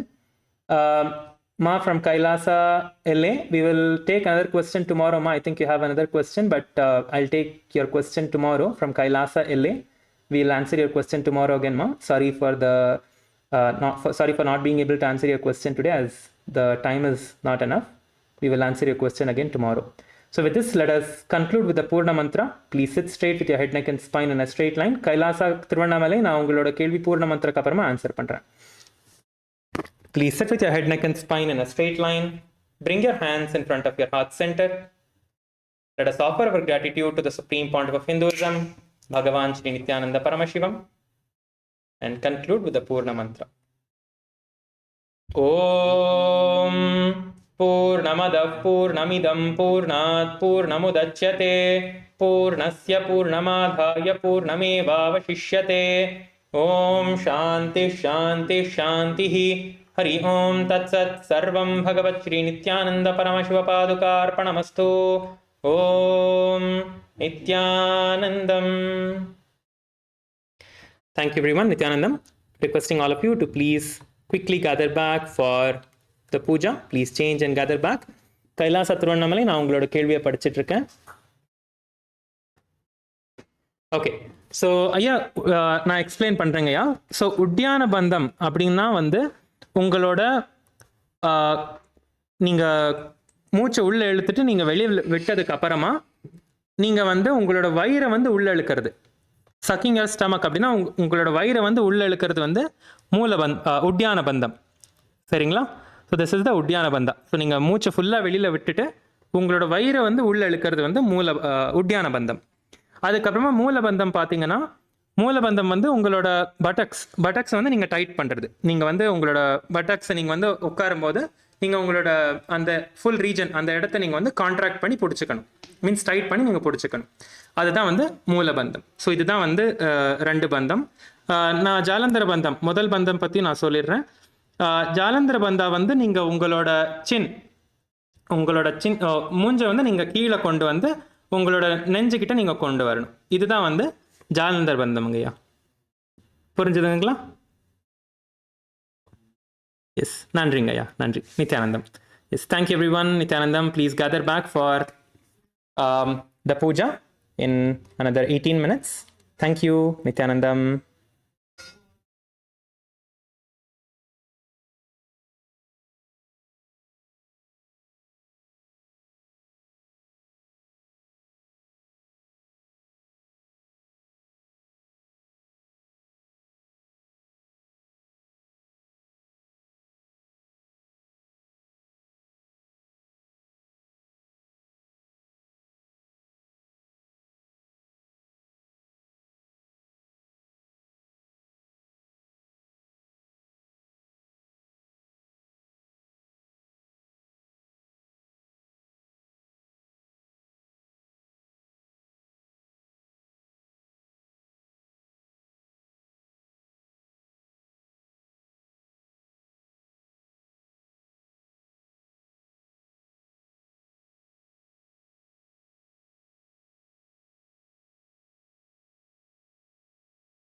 Paramashivoham.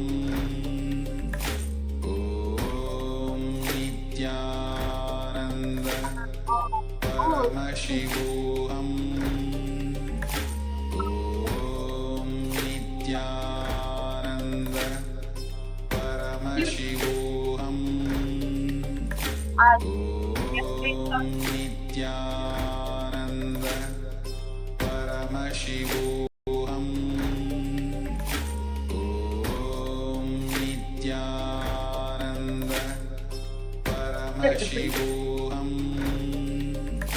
Om Nithyananda.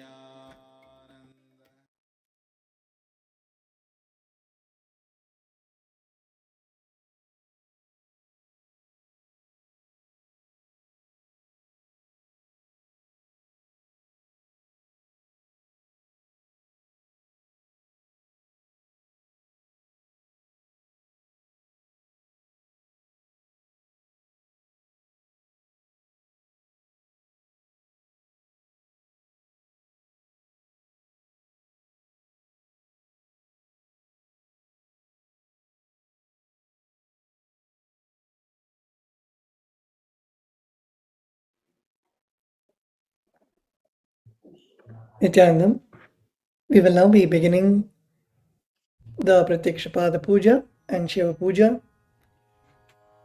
requesting all the participants to please settle down. Please sit with your head, neck and spine in a straight line. Make sure you're having the vibhuti and kumkum on your forehead. Make sure that you're having the puja kit in front of you with all the puja items.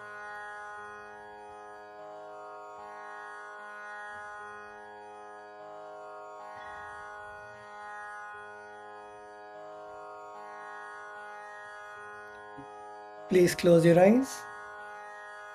Inhale deeply and exhale.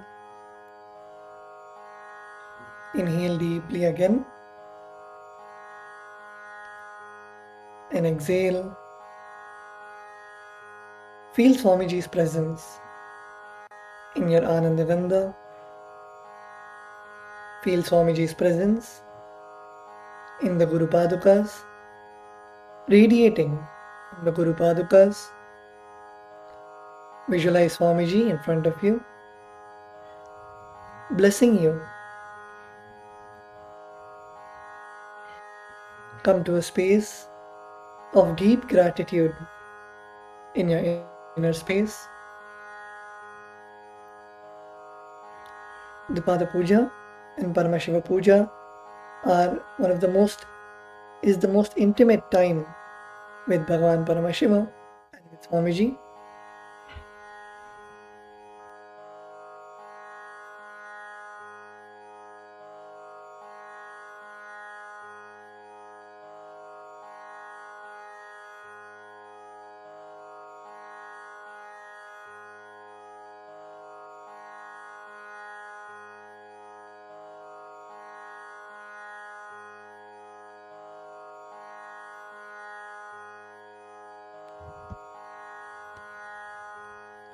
With that space, let us now begin the declaration for the Pada Puja and Paramashiva Puja.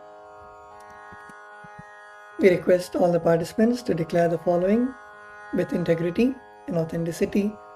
If you agree to this, please say yes loudly. I authentically cognize, which is internally process, understand and declare the truth that the cosmic energy exists. Yes. I authentically cognize, which is internally process, understand and declare the truth that Swamiji, Bhagavan Nithyanandeshwara Paramashiva, Devi Nithyanandeshwari Paramashiva Shakti, the Guru Padukas,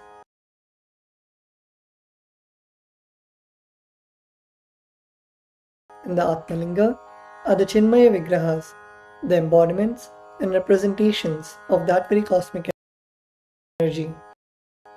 Yes, I authentically cognize, which is internally process, understand and declare the truth that the Pada Puja and Paramashiva Puja that I am offering now will reach the cosmic source of energy directly.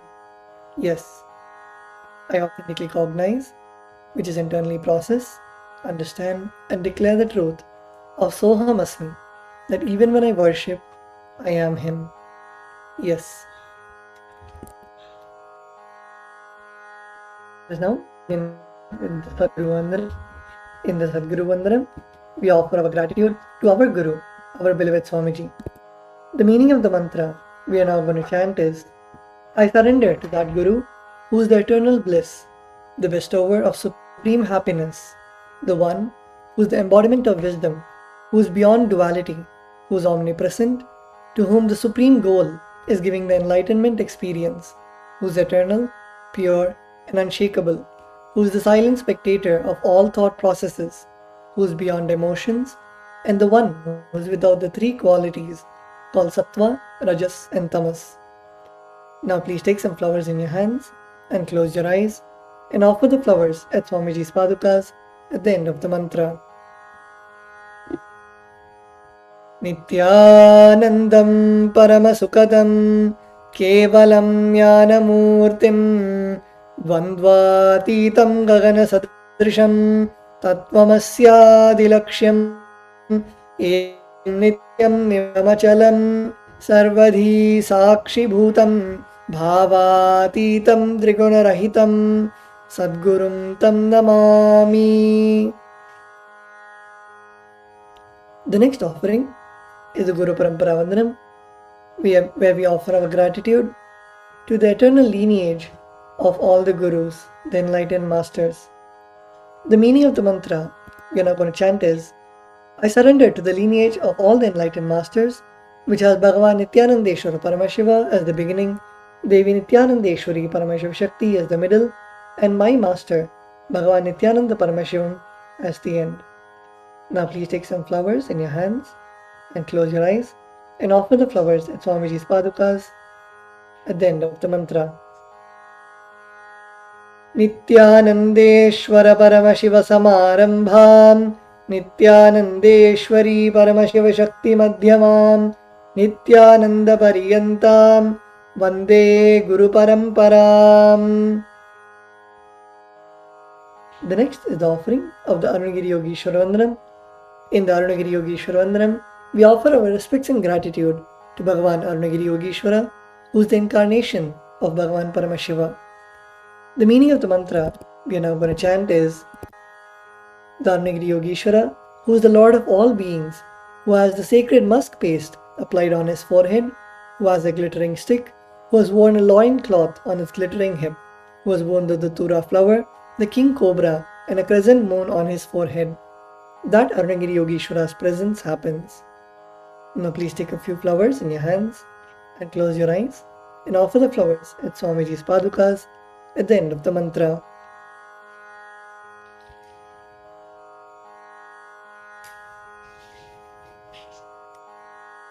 Lalate Tripundri Nitilakೃತ Kasturi Tilakaha Spuranmala Dhara Spurita Kati Kaupi Navasanaha Tadhano Dustaram Shirasi Phanirajam Shashikalam Pradeepas Sarvesham Arunagiri Yogi Vijayate. The next is the Acamanam, the ritualistic cleansing of the mouth. Now keeping your right hand in the Gokarna Mudra, pour an udharani of water into your right palm and sip the water from the base of your right palm.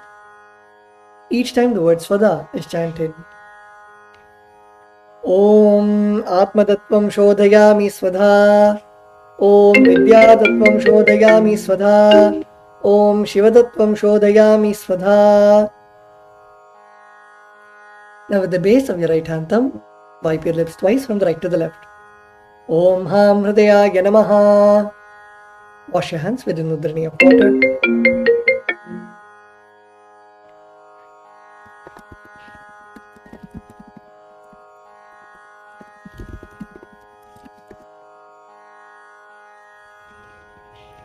With the tips of your right hand index, middle and ring fingers, touch above the upper lip and below the lower lip.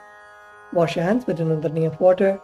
With the tips of your right hand index finger and thumb joined together, touch your right nostril and the left nostril. With the tips of your ring finger and thumb joined together, touch your right eye, right ear and left ear.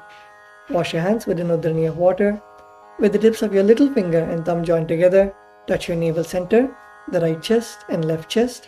With all 5 fingers joined together, touch the top of your head, right shoulder, left shoulder and the heart center. Wash your hands with an udhrani of water. The next is Shukla Varadram. We chant this mantra invoking the energy of Mahaganapati, the Lord of spontaneous completion and the remover of obstacles.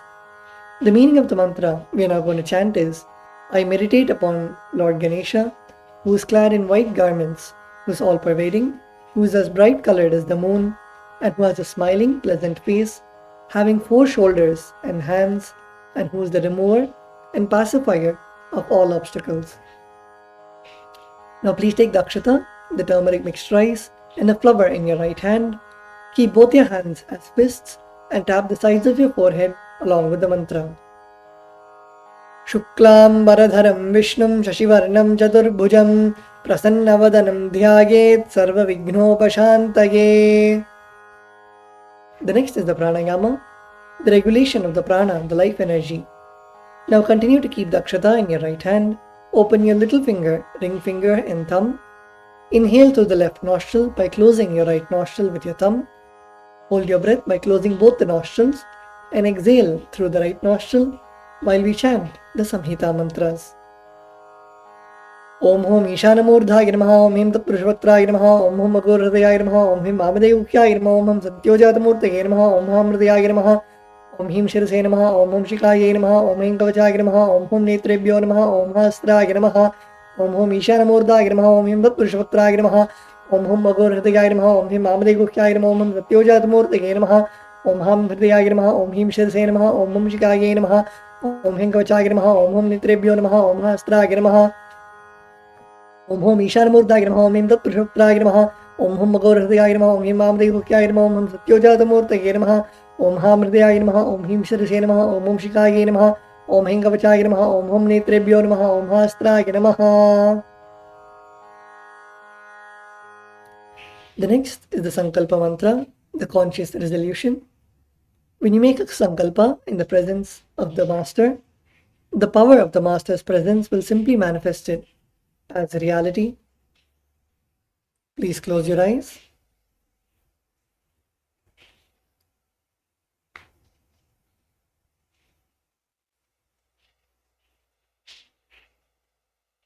Create the intention that you want to manifest for today. Hold the intention in your inner space. Visualize it already happening as reality in your inner space.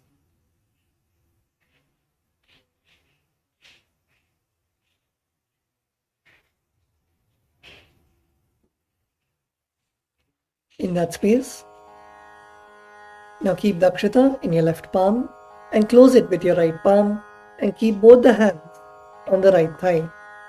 We will now be chanting the Sankalpa mantra.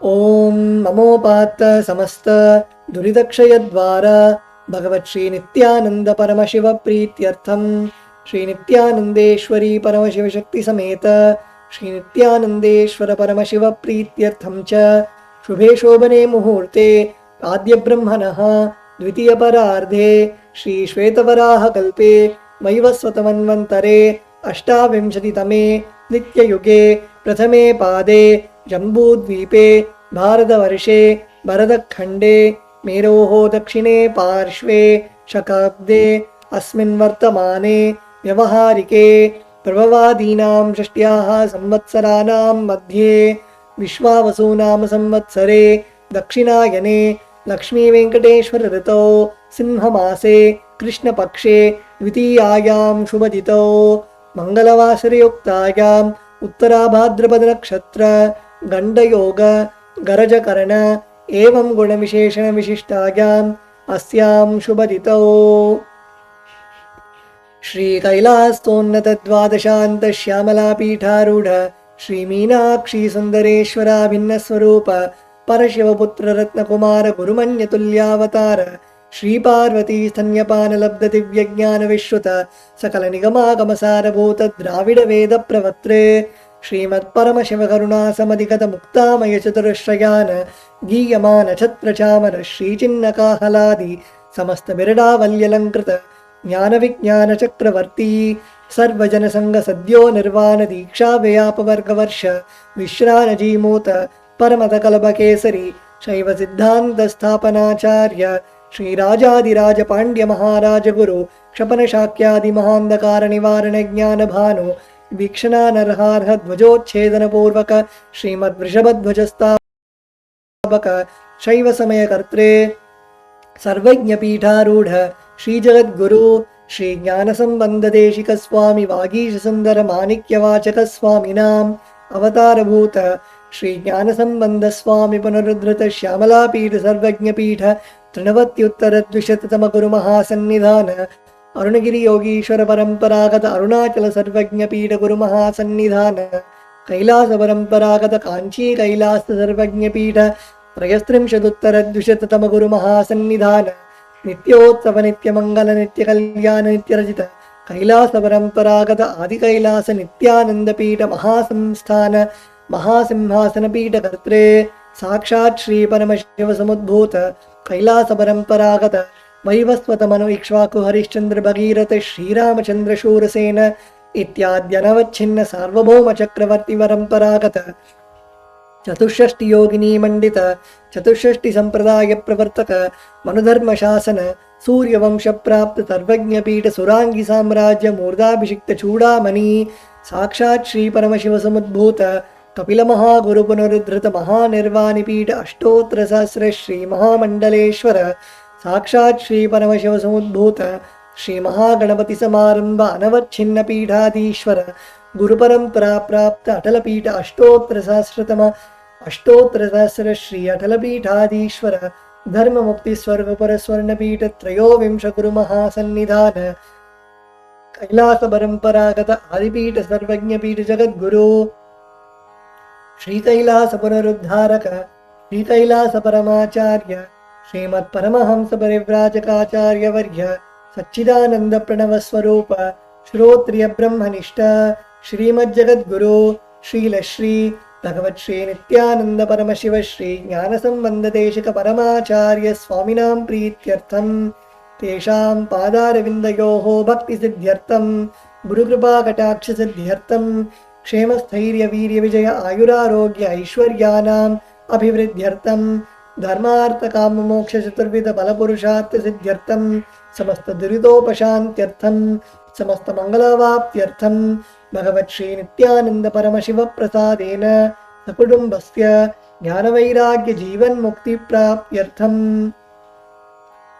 Shri सर्वदेवदेव Shri नित्यानंदेश्वरी Paramshiva शक्ति समेत श्री नित्यानंदेश्वर परमशिव अवतार भूत श्री सर्वदेव देवी स्वरूप भगवत् श्री नित्यानंद परमशिव प्रत्यक्ष पाद पूजां करिष्ये श्री नित्यानंदेश्वरी परमशिव शक्ति समेत श्री नित्यानंदेश्वर परमशिव पूजां च करिष्ये ओम अपौपस्पृश्य wash your hands with another knee of water. The next is the Ghantanada, where we ring the bell to invoke the presence of all the devas, the gods and goddesses, and remove the presence of any of the negative energies around us.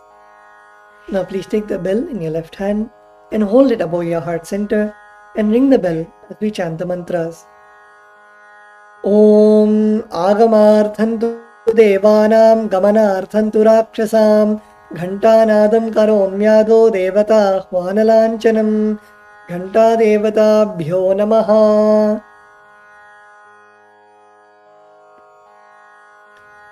The next is the Manasa Puja, the internal worship. Please close your eyes. Visualize Swamiji in your heart center, in your inner space. Visualize the Manasa Puja happening in your inner space. The meaning of the mantra is, what seed can I offer to the Master except my heart? I offer the gratitude flowing as nectar to wash his feet and to rinse his mouth. I offer my mind itself as the arghya, the bouquet, to my Master who is the very cosmos, What clothing can I offer except the space? I offer my very prana, the life energy, as the incense, and I offer the ocean of nectar as the food offering. The principle of unstruck perennial sound is to be offered as the bell, the air as the chamara, the sahasrara as the umbrella, the principle of sound as the music, the actions of the senses, and also the vagaries of the mind as the dance. All the 7 chakras, along with the Shushumna Nadi, is to be offered as the flower garland.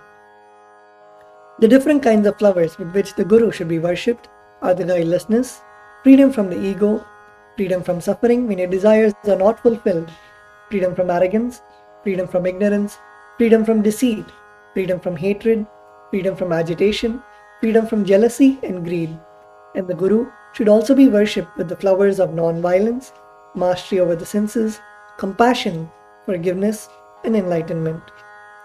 Now please take a few flowers in your hands and place your hands in the Kurma Mudra. Close your eyes and offer the flowers at Swamiji's Padukas.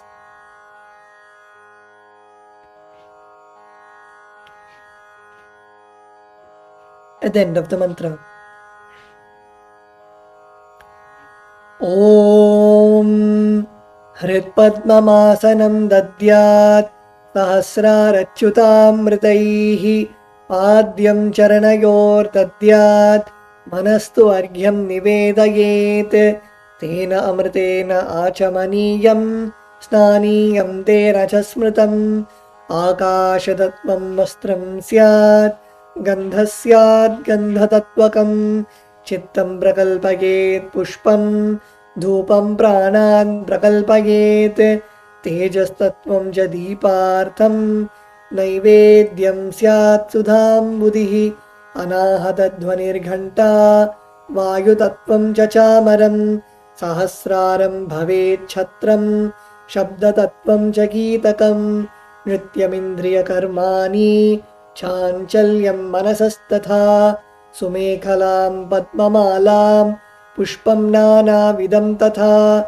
Amayadyair Bhava Pushpaihi Archayed Bhava Gocharam Amayam Anahankaram Aragam Amadam Tatha Amohakam Adambam Cha Advesha Akshobakau Tatha Amatsaryam Alobham Cha Dashapushpam Vidurbudaha Ahimsa Paramam Pushpam Pushpam Indriya Nigraha Daya Pushpam Kshama Pushpam Jnana Pushpam Cha Panchamam Iri Panchadashair Bhava Pushpaihi Sampujayed Bhagavantam Shri Nithyananda Paramashivam. The next offering is Upachara Puja, the external worship. The first is the Asanam, the offering of seat to the Master. The meaning of the mantra we are now going to chant is, O the one who resides in all the beings, the one who is the very soul of all beings, I offer this seat to you. I surrender, I surrender. Now please take some flowers and akshata in your hands and offer it at Swamiji's Padukas along with the mantra. Asanam Om Sarvabhutantarasthaya Sarvabhutantaratmane Kalpayamyupaveshartham Asanam Te Namo Namaha. Om Hrim Idam Suvarnasanam Sarvadeva Devi Swarupaya Bhagavate Shri Nithyananda Paramashivaya Namaha. The next offering is Swagatam, the offering of welcoming the Master. The meaning of the mantra we are now going to chant is, O the Lord of all gods, O the one whose darshan is awaited by the gods for the fulfillment of their desires. Welcome, welcome. Today my birth, life and all deeds are fructified. The fruits of all my tapas is materialized just by welcoming you. Now please take a few flowers in your hands and offer it at Swamiji's Padukas at the end of the mantra. Swagatam Om Shantatvat Sarvakartritvat Bhavo Paratikaranat Shiva Ukto Mahatantra Mantra Vidbhis Sada Shivaha Tasmai Shivaya Gurave Vitaraga Kalaya Vai Ameyatvatanantoyam Ajatvacha Prakirtitaha नित्यदर्शनमिच्छन्ति देवा स्वाभीष्टसिद्धये तस्मै ते परमेशान स्वागतं स्वागतं प्रभो अद्य मे सफलं जन्म जीवनं सफला क्रियाः स्वागतं यत्त्वया तन्मे तपसां फलमागतम् ॐ ह्रीं सर्वदेवदेवी स्वरूप भगवत् श्री नित्यानंद परमशिव स्वागतं सुस्वागतं ते. The next offering is Padyam, the offering of water for washing the feet of the master. The meaning of the mantra we are now going to chant is, I offer Padyam, that is the water for washing the feet of the Supreme God, the very devotion on whom brings about the ultimate bliss. Now please take the udhrani of water in your hands and offer it at Swamiji's padukas along with the mantra.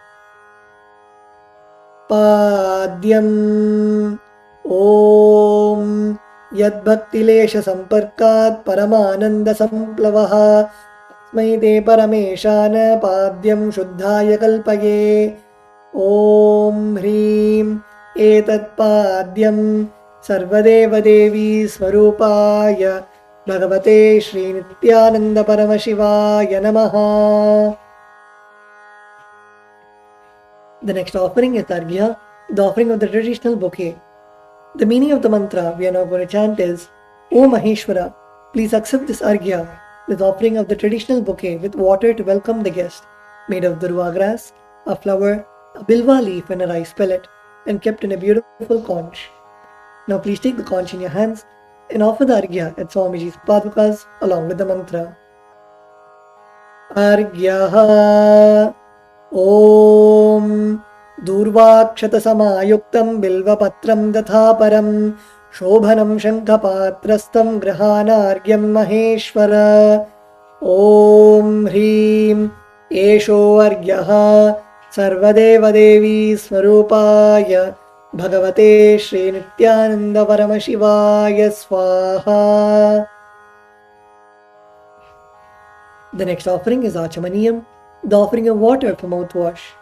The meaning of the mantra we are now going to chant is, please accept this auspicious and sin-removing Ganga water offered by me as Acamanam, that is the water for mouthwash, offered by me with devotion to you. Now please take the udhrani of water in your hands and offer the water at Swamiji's padukas at the end of the mantra. Acamanam Om Mandakinyastu Yadvari Sarvapapaharam Shubham गृहाणाचमनीयं त्वं मया भक्त्या निवेदितम् ॐ ह्रीं इदम् आचमनीयोदकं सर्वदेवदेवी स्वरूपाय भगवते श्री नित्यानंद परमशिवाय स्वधा.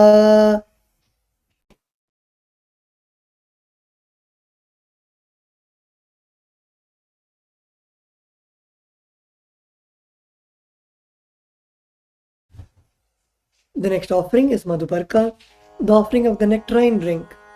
The meaning of the mantra we are now going to chant is, for the destruction of all negativities, I offer this Madhuparka, this drink which is full of nectar. Be pleased towards me, O Lord. Now please take the Madhuparka in your hands and offer it at Swamiji's padukas along with the mantra. Madhuparkaha Om सर्वकल्मषनाशाय परिपूर्णसुधात्मकं मधुपर्कमिमं देव कल्पयामि प्रसीद मे ॐ ह्रीं एष मधुपर्कः सर्वदेवदेवी स्वरूपाय भगवते श्री नित्यानंद परमशिवाय स्वधा.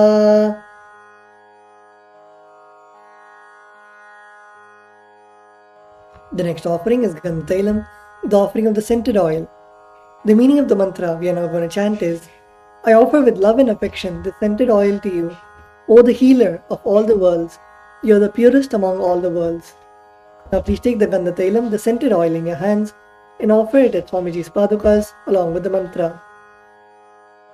Gandhatailam Om Sneham Grihana Snehena Lokanam Hitakaraka सर्वलोकेषु शुद्धस्त्वं ददामि स्नेहमुत्तमम् ॐ ह्रीं इदं गन्धतैलं सर्वदेवदेवी स्वरूपाय Bhagavate Shri Nithyananda Paramashivaya Nivedayami. The next offering is Snaniyam, the offering of the sacred bath.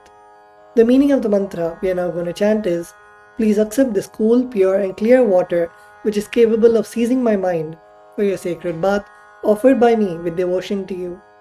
Now please take the uddharani of water in your hands and offer it at Swamiji's padukas along with the mantra, and please ring the bell as you do so. Snaniyam Om Idam Shushitalam Vari Shvacham Shuddham Manoharam Snanartham Te Maya Bhaktya Kalpitam Pratigrihyatam Om Hrim Idam Snaniyodhakam Sarvadeva Devi Swarupaya Bhagavate Shri Nithyananda Paramashivaya Nivedayami. We will now be repeating the meaning of the mantra and the mantras together, requesting all the participants to please sit straight and chant from your navel center. The next offering is Vastram, the offering of the sacred cloth. The meaning of the mantra we are now going to chant is, I offer Vastram, I offer Vastram, this cloth offering, to the Master who removes who removes the veil of Maya the veil of Maya or illusion. or illusion. The Master The Master who is the who is the true light of enlightenment, true light of enlightenment, who does not who does not have a veil of Maya have a veil of Maya and has and has the very space the very space as the dress. as the dress. Now please take the offering of clothes in your hands and offer it to Swamiji's padukas along with the mantra.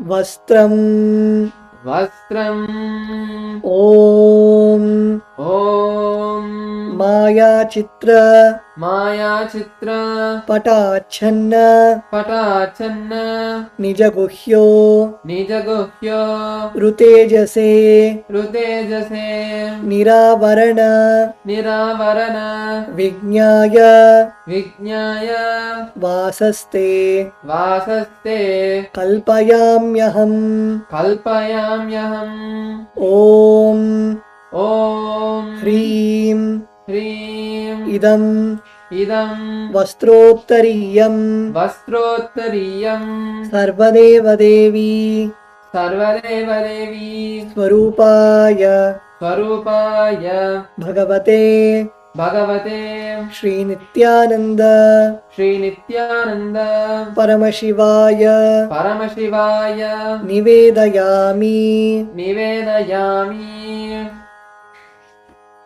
The next offering is Abharanam, the offering of the sacred jewelry. The meaning of the mantra we are now going to chant is, I offer this golden ornament this golden ornament to you, Master, to you, Master, who by the very nature who by the very nature has a very gracefully beautiful body, and who is the repository of all powers. May you be pleased. Now please take the jewelry in your hands and offer it at Swamiji's padukas along with the mantra. Abharanam Om Swabhava Sundarangaya Nana Shaktya Shrayayate Suvarnam Bhushanam Tubhyam Kalpayami Prasidame Om Hrim Idam Suvarnabharanam Sarvadeva Devi Swarupaya Bhagavate Shri Nithyananda Paramashivaya Nivedayami. The next offering is Gandha, the offering of the sandalwood paste. The meaning of the mantra we are now going to chant is, I neither know I neither know what your body is, what your body is, nor do I know nor do I know what your actions are. what your actions are. Please accept Please accept and smear this and smear this sandalwood paste sandalwood paste offered by me. offered by me. Now please take the sandalwood paste in your hands and offer it at Swamiji's padukas along with the mantra. Gandhaha Gandhaha Om Om Shariram Te Shariram Te Na Janami Na Janami Cheshtam Cheshtam Naivacha Naivacha Naivacha Naivacha Maya Niveditan Maya Niveditan Gandhan Gandhan Pratigrihya Pratigrihya Vilipyatam Vilipyatam Om Om Hrim Hrim Esha Gandhaha Esha Gandhaha Sarvadeva Devi Sarvadeva Devi Swarupaya Swarupaya Bhagavate Bhagavate Shri Nithyananda Shri Nithyananda Paramashivaya Namaha. Paramashivaya Namaha. The next offering is Pushpam, the offering of the fragrant flowers. The meaning of the mantra we are now going to chant is, please accept these Please accept these blissfully fragrant fragrant different kinds of flowers different kinds of flowers which are taken which are taken from the forest from the forest of Turiya, of Turiya, that is the space the space of ultimate of ultimate restful awareness. restful awareness. Now please take the flowers smeared with sandalwood paste in your hands and offer it the flowers at Swamiji's padukas along with the mantra. Pushpam Pushpam Om Om Turiyavana Turiyavana Sampannam Sampannam Nana Guna Nana Guna Manoharam Manoharam Ananda Ananda Saurabham Saurabham Pushpam Pushpam Grihyatam Grihyatam Idamuttamam Idamuttamam Om Om Hrim Hrim Etani Etani Sachandana Sachandana Pushpani Pushpani Sarvadeva Devi Sarvadeva Devi Swarupaya Swarupaya Bhagavate Bhagavate Shri Nithyananda Shri Nithyananda Paramashivaya Vaushate. Paramashivaya Vaushate. The next offering is Bilva Patram, the offering of the Bilva leaves. The meaning of the mantra we are now going to chant is, I offer you, O God of all gods, O God of all gods, this holy Bilva leaf, this holy Bilva leaf, in which dwells the goddess of richness, goddess of richness, and which is so much loved by Lord Shiva. Lord Shiva. Now please take the Bilva leaf, smear with sandalwood paste in your hands, and offer it at Swamiji's padukas along with the mantra. Bilva Patram Bilva Patram Om Om Amritodbhavam Amritodbhavam Shri Vriksham Shri Vriksham Shankarasya Shankarasya Sada Priyam Bilva Patram Prayachami Pavitram Te Sureshwara Om Hrim ह्रीं एतानि एतानि सचन्दन सचन्दन बिल्वपत्राणि बिल्वपत्राणि सर्वदेवदेवी सर्वदेवदेवी स्वरूपाय स्वरूपाय भगवते भगवते Shri Nityananda Shri Nityananda परमशिवाय वौषटे. परमशिवाय वौषटे. The next offering is Tulasi Patram, the offering of the Tulsi leaves. The meaning of the mantra we are now going to chant is, let this offering Let this offering of Tulasi leaf of Tulasi leaf be unto the Supreme Soul Supreme Soul who has has unlimited forms unlimited forms and who is the bestower bestower of all boons. of all boons. Now please take the Tulsi leaf smeared with sandalwood along with the mantra. Tulasi Patram Tulasi Patram Om Om Namaste Namaste Bahurupaya Bahurupaya Varadamurtaye Varadamurtaye Paramatmane Paramatmane Swaha Swaha Om Om Hrim Hrim Idam Sachandana Tulasi Patram Tulasi Patram Sarvadeva Devi Sarvadeva Devi Swarupaya Swarupaya Bhagavate Bhagavate Shri Nithyananda Shri Nithyananda Paramashivaya Namaha. Paramashivaya Namaha. We will continue the repetition from tomorrow. The next offering is Dhupa, the offering of the lit incense. The meaning of the mantra we are now going to chant is, this incense smoke is made of sacred herbs of intoxicating fragrance. Please accept this incense smoke fit to be inhaled by all the devas. Now please take the lit incense sticks in your hands and slowly wave it towards Swamiji's padukas along with the mantra, and please ring the bell as you do so. Dhupaha Om Vanaspatiraso Divyo Gandhadyassu Manoharaha Agreyas Sarvadevanam Dhupoyam Pratigrihyataam. Om Hrim Esha Dhupaha Sarvadeva Devi Swarupaya Bhagavate Shri Nithyananda Paramashivaya Namaha. The next offering is Deepa, the offering of the lit lamp. The meaning of the mantra we are now going to chant is, please accept this light of inner and outer worlds, which is very bright and removes darkness from everywhere. Now please take the lit lamp in your hands and slowly wave it towards Swamiji's padukas along with the mantra, and please ring the bell as you do so.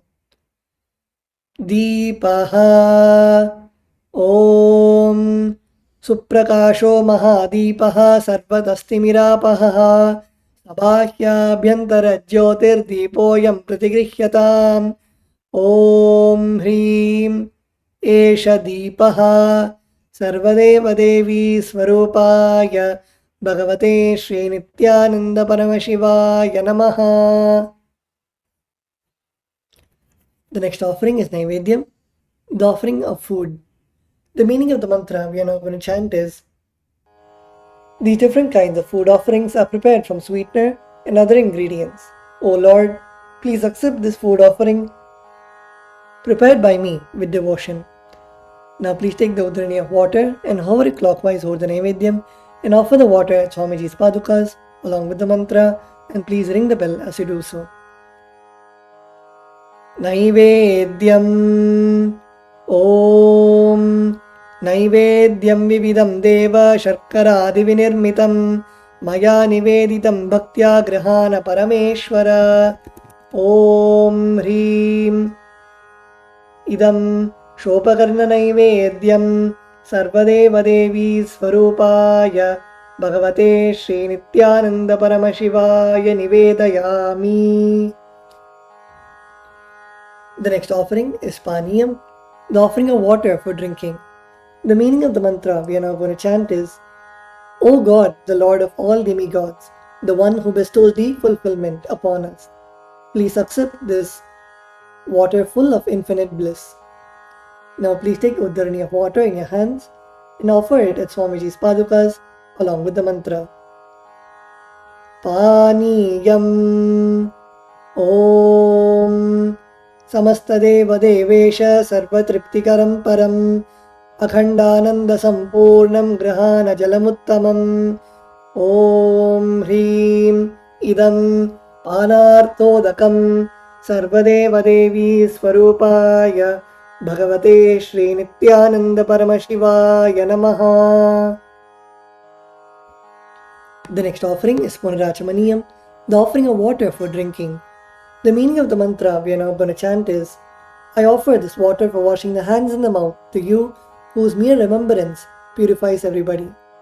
Now please take the Uddharani of water in your hands and offer it at Swamiji's padukas along with the mantra. Punarachamaniyam Om Uchchishtamapya Suchirva Yasya Smaranamatrataha Shuddhimapnoti Tasmai Te Punarachamaniyakam Om Hrim Idam Punarachamaniyodhakam Sarvadeva Devi Swarupaya Bhagavate Shri Nithyananda Paramashivaya Swaha. The next offering is Aratrikam, the offering of Arati to the Master. Now please take the lit camphor in your hands and slowly wave it towards Swamiji along with the mantra, and please ring the bell as you do so. Aratrikam Om Hrim Esha Deepamala Sarvadeva Devi Swarupaya Bhagavate Shri Nithyananda Paramashivaya Namaha.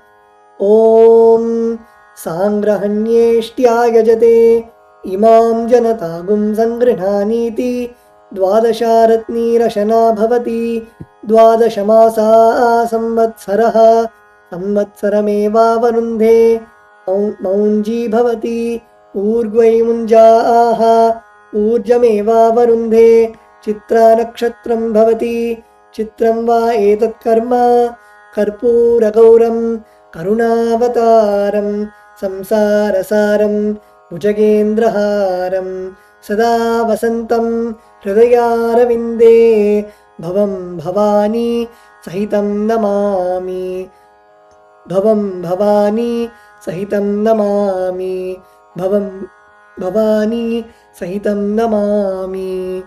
Aratrikam Samarpayami Bhagavat Shri Nithyananda Paramashiva Charana Kamalebhyo Namaha.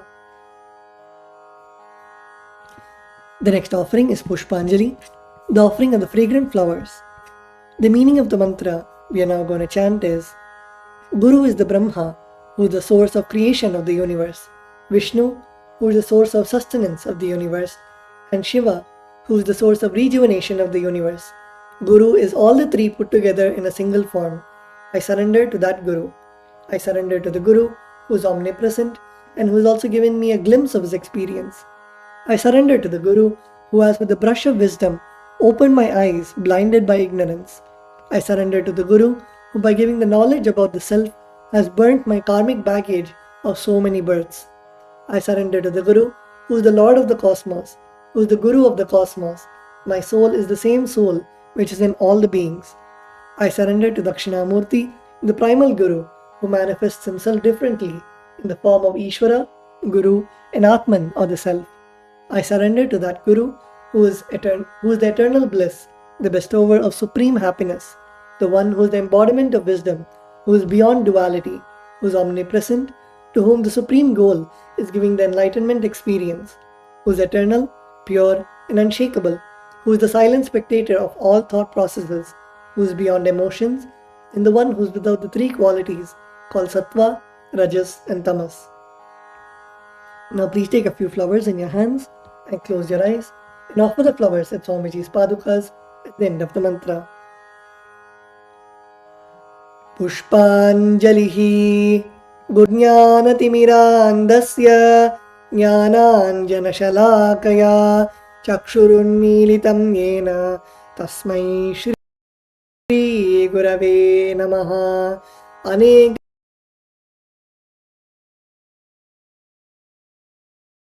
तस्मै श्री गुरवे नमः। मन्नाथ श्री जगन्नाथो मद्गुरु श्री जगद्गुरुः ममात्मा सर्वभूतात्मा तस्मै श्री गुरवे नमः। ईश्वरो गुरुरात्मेति मूर्तिभेदविभागिने व्योमवद्व्याप्तदेहाय दक्षिणामूर्तये नमः। नित्यानन्दं परमसुखदं केवलं ज्ञानमूर्तिं द्वन्द्वातीतं गगनसदृशं तत्त्वमस्यादिलक्ष्यम् एकं नित्यं विमलमचलं सर्वदी साक्षिभूतं भावातीतं त्रिगुणरहितं सद्गुरुं तं नमामि। पुष्पाञ्जलिं समर्पयामि भगवत् श्री नित्यानंद परमशिव चरणकमलेभ्यो नमः। ॐ नित्यानन्दम्। The next is the offering of the Paramashiva Puja. The first is the Acamanam, the ritualistic cleansing of the mouth. Now keeping your right hand in the Gokarna Mudra, pour an udhrani of water into your right palm and sip the water from the base of your palm each time the word Swada is chanted. Om Atmatattvam Shodhayami Swadha. Om Vidyatattvam Shodhayami Swadha. Om Shivatattvam Shodhayami Swadha. With the base of your right hand thumb, wipe your lips twice from the right to the left. Om Ham Hridayaya Namaha. Wash your hands with an udhrani of water. With the tips of your right hand index, middle and ring fingers, touch above the upper lip and below the lower lip. Wash your hands. With the tips of your right hand index finger and thumb joined together, touch your right nostril and the left nostril. With the tips of your ring finger and thumb joined together, touch your right eye, right ear and left ear. Wash your hands with an udhrani of water. With the tips of your little finger and thumb joined together, touch your navel center, the right chest and left chest. With all 5 fingers joined together, touch the top of your head, right shoulder, left shoulder and the heart center. Wash your hands with an udhrani of water. The next is Sakala Krama. Now please close your eyes.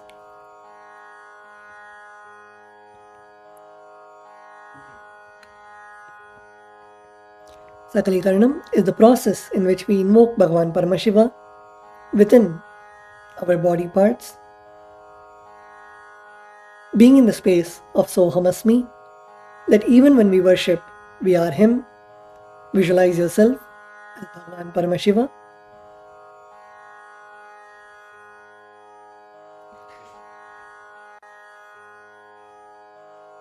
In that space, let us now begin the Sakala Krama.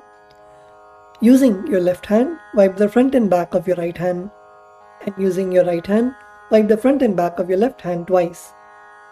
Om Hastraya Namaha. Now bring your hands in a Namaskara Mudra in front of your third eye and visualize that they are being drenched with the nectar oozing out of your third eye. Om Ham Shaktage Vaushate. Now keeping your hands together, with your palms facing towards you, touch your thumbs to the center of your respective palms. Om Ham Shavasana Namaha. Om Ham Shivamurtage Namaha. Now with the tip of your thumbs, touch the tip of your little finger and move your thumbs down towards the base of your little finger. Om Ham Satyojata-murtage Namaha. With the tip of your thumbs, touch the tip of your ring finger and move your thumbs down towards the base of your ring finger. Om Him Vamadev-guhyaya Namaha. Now your middle finger. Om Hum Agora-hridayaya Namaha. Now your index finger. Om Hum Ishanamurdhaya Namaha. Now your thumbs. Om. Now bring your palms in front of you, facing towards you with the thumbs touching the center of your palms. Om Ham Hom Vidyadehaya Namaha. Now bend your index, middle and ring fingers such that they touch the center of your respective palms. Om Hom Netrebhyo Namaha. Now bend your thumbs inwards such that the tip of the thumbs touches the respective palms. Om Ham Hom Shivaya Namaha.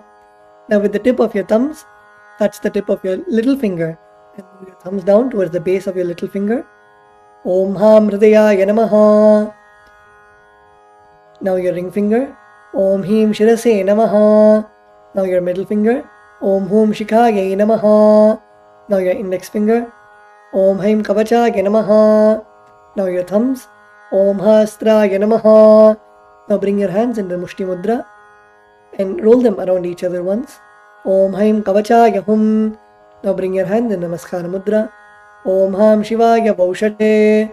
Now bend your thumbs inwards so that your thumbs touch the center of your palms. Om Ham Hum Shivaya Namaha. Now with your right hand thumb and ring finger joined together, that's the Ananda Gandha. Om Ham Shavasana Namaha. Om Ham Shivamurtaye Namaha. Now keeping your thumbs and little fingers joined together, touch your respective knees. Om Ham Satyojatamoortaye Namaha. With your right hand thumb and ring finger joined together, that's the navel center. Om Him Vamadeva Guhyaya Namaha. With your right hand thumb and middle finger joined together, touch your heart center. Om Hum Aghora Hridayaya Namaha. With your right hand thumb and index finger joined together, touch your upper lip. Om Him Dat Purushavakraya Namaha. With the tip of your right hand thumb and top of your forehead, that's the top of your forehead. Om Hom Ishanamurdhaya Namaha. Now with your right hand thumb and ring finger joined together, touch your Ananda Gandha. Om Ham Hom Vidyadehaya Namaha. Now with the tip of your right hand index, middle and ring fingers, touch your right eye, third eye and left eye respectively. Om Hom Netrebhyo Namaha. Now with your right hand thumb and ring finger joined together, touch your Ananda Gandha. Om Ham Hom Shivaya Namaha. Now with the right hand little finger and thumb joined together, touch your heart center. Om Ham Hridayaya Namaha. With your right hand thumb and ring finger joined together, that's the top of your head. Om Him Shirase Swaha. With your right hand thumb and middle finger joined together, that's the back of your head. Om Hum Shikhaye Vaushate. Now cross your left hand over your right hand in front of your chest. Keep your right hand index finger in form of a hook and uncross your fingers, moving them around your head and bringing them till your chest. Om Haim Kavachaya Hum. Now strike your right thumb onto your left palm and your left thumb onto your right palm. Om Hastraya Pate. Now with your right hand index finger and middle finger, strike your left palm thrice. Om Hastraya Hum Pate. Now using your right hand index finger and thumb, snap in all the 10 directions around yourself, starting from the east in all 8 directions and down and up. Om Hastraya Pate. Now move your hands from the head to the toes, touching the sides of your body. Om Ham Shivaya Vaushate. The next is the Samanya Arghya Sthapana, energizing the water with which you worship Bhagavan Paramashiva. Now mix some akshata, flowers and sandalwood powder into the water in the Panchapatram. Cover the mouth of the Panchapatram with your palm and chant Om 7 times internally. Om, Om, Om, Om, Om, Om, Om. Now snap your index finger and thumb in all the 10 directions around the Panchapatram. Om Hastraya Pate. Now keeping your index finger in the Avakuntana Mudra, rotate your index finger around the Panchapatram. Om Haim Kavachaya Hum. Now show the Dhenu Mudra to the water in the Panchapatram. Om Ham Shivaya Vaushate.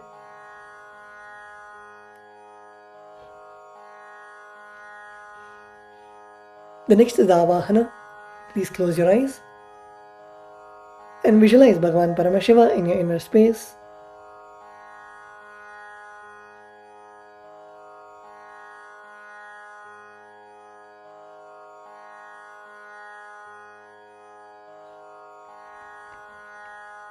Now please take a flower and offer it to your Atmalinga. Om Ham Shavasana Namaha. Now please take a few flowers in your hands and place your hands in the Anjali Mudra. Close your eyes and meditate on the form of Bhagavan Paramashiva while we chant the Dhyana Shloka. Lalate Tripundri Nitilakrita Kasturi Tilakaha Spuranmaladhara Spurita Kadikaupi Navasanaha Arhano Dustaram Shirasi Panirajam Jashikalam Pradipas Sarvesham Arunagiri Yogi Vijayate Indhuni Bapanchamukha Hastadashayuktam Shulamrgatankam Asivajrama Bhayam Syat Pashavartankushamanijvala Navame Shweta Kamalasana Sadashiva Swarupam. Om Ham Shivamurtaye Namaha. Om Ham Om Shivaya Namaha. Shri Nithyanandeshwari Paramashiva Shakti Sameta Shri Nithyanandeshwara Paramashivaya Namaha. Dhyayami Avahayami. Now please show the respective mudras for the mantras and invoke the presence of Bhagavan Paramashiva within your Atmalinga. Now please place your thumbs onto your respective palms and place your palms open facing upwards. Om Ham Shivaya Namaha Ityavahana Mudram Pradarshya. Turn your palms facing downwards. Sthapana. Bring your hands into fists parallel to each other with your thumbs upwards. Sannidhana. Now place your thumbs inside of your fists. Nishtura Mudram Pradarshya. Now interlace your fingers inwards and clasp your hands together, keeping your thumbs out. Astraya Humpad Idi Kalakanthi Mudram Pradarshya. Now hold your left thumb with your right hand and cover your right hand with your left hand. Om Ham Shivaya Namaha Iti Linga Mudram. Now bring your hands in a Namaskara Mudra. Namaskara Mudram. Now rotate your right hand index finger around your Atmalinga in a clockwise manner. Om Haim Kavachaya Hum Iti Avagunthana Mudram Jap Pradarshya.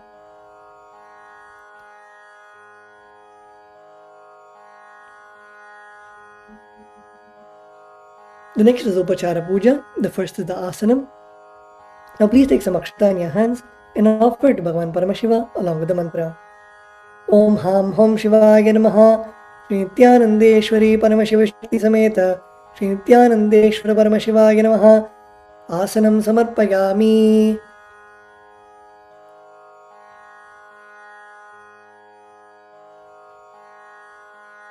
The next is the offering of the Padyam, Acamanam and Argyam. Now please take the Uddharani of water and show it to Bhagavan Paramashiva's feet and offer it in the Padya Patram.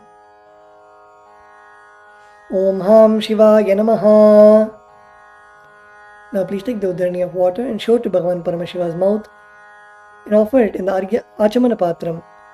Om Ham Shivaya Svadha.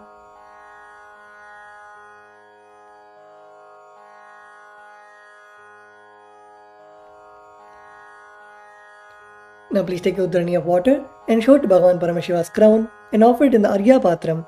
Om Ham Shivaya Swaha Shri Nithyanandeshwari Paramashiva Shakti Sameta Shri Nithyanandeshwara Paramashivaya Namaha Padya Achamanaryam Dattva. The next offering is Snaniyam, the offering of the sacred bath. Now please take the water from the Samanya Arya and offer it onto Bhagavan Paramashiva along with the mantra, and please ring the bell as you do so. Om Ham Hom Shivaya Namaha Shri Nithyanandesh clothes to Bhagavan Paramashiva and Paramashiva Shakti. Now please take some akshata, the turmeric mixed rice, and offer it to Bhagavan Paramashiva along with the mantra. Om Ham Hom Shivaya Namaha Shri Nithyanandeshwari Paramashiva Shakti Sameta Shri Nithyanandeshwara Paramashivaya Namaha Vastre Yajnopavita Uttari Abharanartam Akshatan Samarpayami. The next offering is Gandha, the offering of the sandalwood paste. Now please take the sandalwood paste in your right hand ring finger and offer it onto Bhagavan Paramashiva, and on top of the sandalwood paste, please offer the kumkum at the end of the mantra. Om Ham Hom Shivaya Namaha Shri Nithyanandeshwari Paramashiva Shakti Sameta Shri Nithyanandeshwara Paramashivaya Namaha Gandhan Dharayami Gandhasya Upari Haridra Kunkumachurnam Samarpayami. The next is the offering of the Ashtapushpa Puja, the offering of flowers to Bhagavan Paramashiva and Paramashiva Shakti. Now please take some flowers in your hands and offer it to Bhagavan Paramashiva each time the word Namaha is chanted. Om Bhavaya Devaya Namaha Om Bhavasya Devasya Patne Namaha Om Sharvaya Devaya Namaha Om Sharvasya Devasya Patne Namaha Om Ishanaya Devaya Namaha Om Ishanasya Devasya Patne Namaha Om Ashupade Devaya Namaha Om Ashupade Devasya Patne Namaha Om Ugraya Devaya Namaha Om Ugrasya Devasya Patne Namaha Om Rudraya Devaya Namaha Om Rudrasya Devasya Patne Namaha Om Bhimaya Devaya Namaha Om Bhimasya Devasya Patne Namaha Om Hater Devaya Namaha Om Hato Devasya Patne Namaha Om Ham Hom Shivaya Namaha Shri Namaha Shri Nithyanandeshwari Paramashiva Shakti Sameta Shri Nithyanandeshwara Paramashivaya Namaha Bilvavatram Samarpayami. The next is the offering of Dhupa. Now please take the bell and offer a flower on the bell. Om Hastraya Namaha. Now please sprinkle some water on the Dhupa stand. Om Hastraya Pate. Please offer a flower on the Dhupa stand. Om Ham Hridayaya Namaha. Now please take the lit incense sticks in your hands and slowly wave it towards Bhagavan Paramashiva along with the mantra. and please ring the bell as you do so. Om Ham Hom Shivaya Namaha. Shri Nithyanandeshwari Paramashiva Shakti Sameta Shri Nithyanandeshwara Paramashivaya Namaha. Dhupamagrapayami. Now please take the uddharani of water and show it to Bhagavan Paramashiva's mouth and offer it in the Achamana Patram. Om Ham Shivaya Svadha. The next is the offering of Deepa, the offering of the lit lamp. Now please take a flower, offer a flower on Deepa. Om Hastraya Pate. Now please sprinkle some water on the Deepa. Om Ham Hridayaya Namaha. Now please take the lit lamp in your hands and slowly wave it towards Bhagavan Paramashiva along with the mantra, and please ring the bell as you do so. Om Ham Hom Shivaya Namaha. Shri Nithyanandeshwari Paramashiva Shakti Sameta Shri Nithyanandeshwara Paramashivaya Namaha. Deepam Darshayami. Now please take the uddharani of water and show it to Bhagavan Paramashiva's mouth and offer it in the Achamana Patram. Om Ham Shivaya Svadha. The next offering is Naivedyam, the offering of food to Bhagavan Paramashiva. Now please sprinkle some water on the Naivedyam. Om Hastraya Pate. Please offer a flower on the Naivedyam. Om Ham Hridayaya Namaha. Now please take the uddharani of water and hover it clockwise and offer it in front of Bhagavan Paramashiva at the end of the mantra, and please ring the bell as you do so. Om Ham Hom Shivaya Namaha. Shri Nithyanandeshwari Paramashiva Shakti Sameta Shri Nithyanandeshwara Paramashivaya Namaha. Naivedyam Nivedayami. Naivedyanantaram Achamaniyam Samarpayami. Om Ham Shivaya Svadha. The next offering is Tambulam, the offering of the betel leaves. Now please take some akshata in your hands and offer it to Bhagavan Paramashiva along with the mantra. Om Ham Hom Shivaya Namaha. Shri Nithyanandeshwari Paramashiva Shakti Sameta Shri Nithyanandeshwara Paramashivaya Namaha. Tambulam Samarpayami. The next is the offering of Arati to Bhagavan Paramashiva. Now please sprinkle some water on the Karpura Arati plate. Om Hastraya Pate. Please offer a flower on the Karpura Arati plate. Om Ham Hridayaya Namaha. Now please take the Karpura Arati plate in your Karpura Arati in your hands and slowly wave it towards Bhagavan Paramashiva along with the mantra, and please ring the bell as you do so.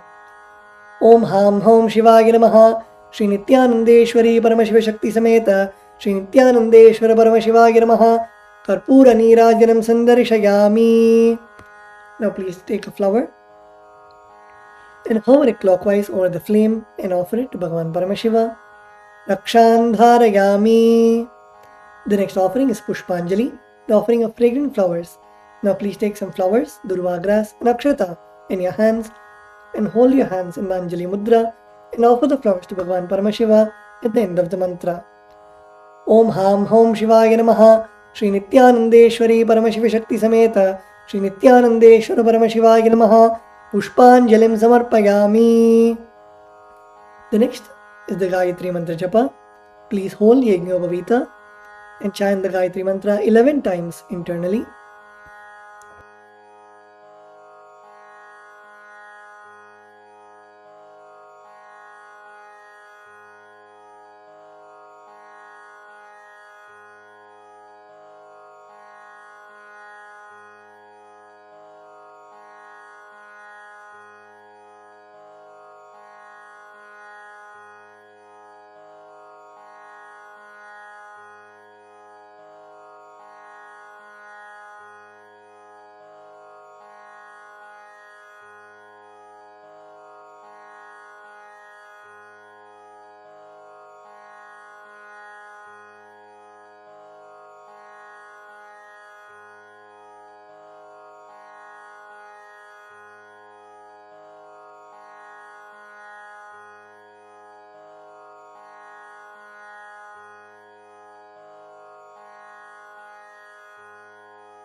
The next is the Moola Mantra Japa.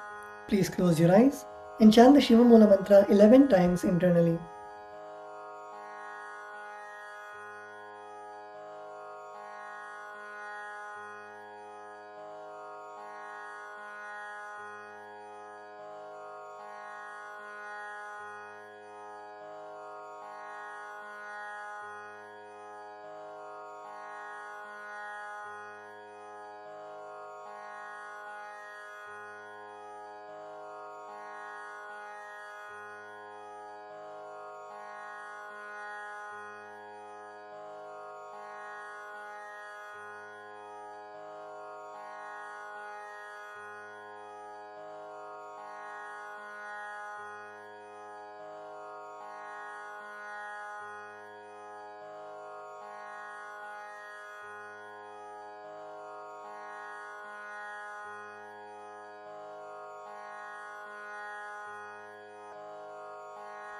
The next is the Kshama Prarthana.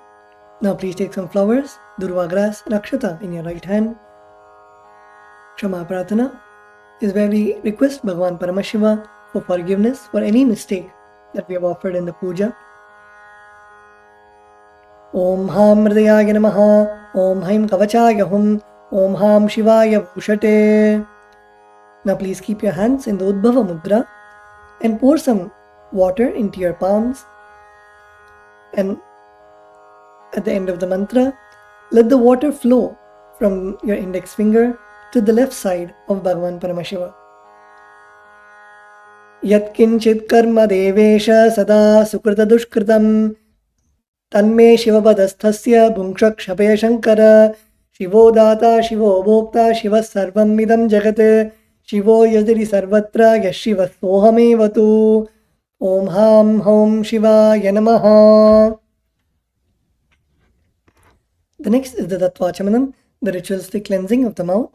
Now keeping your right hand in the Gokarana Mudra, sip the water from the base of your palm 3 times.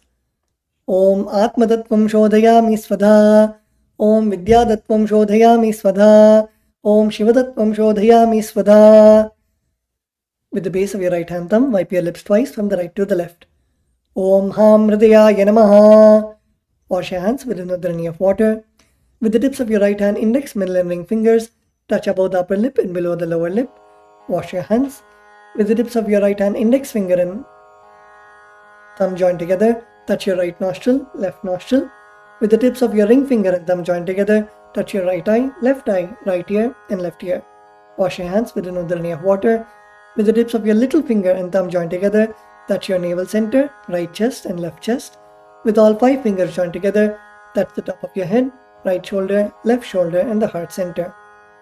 Wash your hands with an udhrani of water. With this, we come to the conclusion of the Pada Puja and Paramashiva Puja. Let us offer our gratitude at the lotus feet of our beloved Swamiji and end with the Purna Mantra.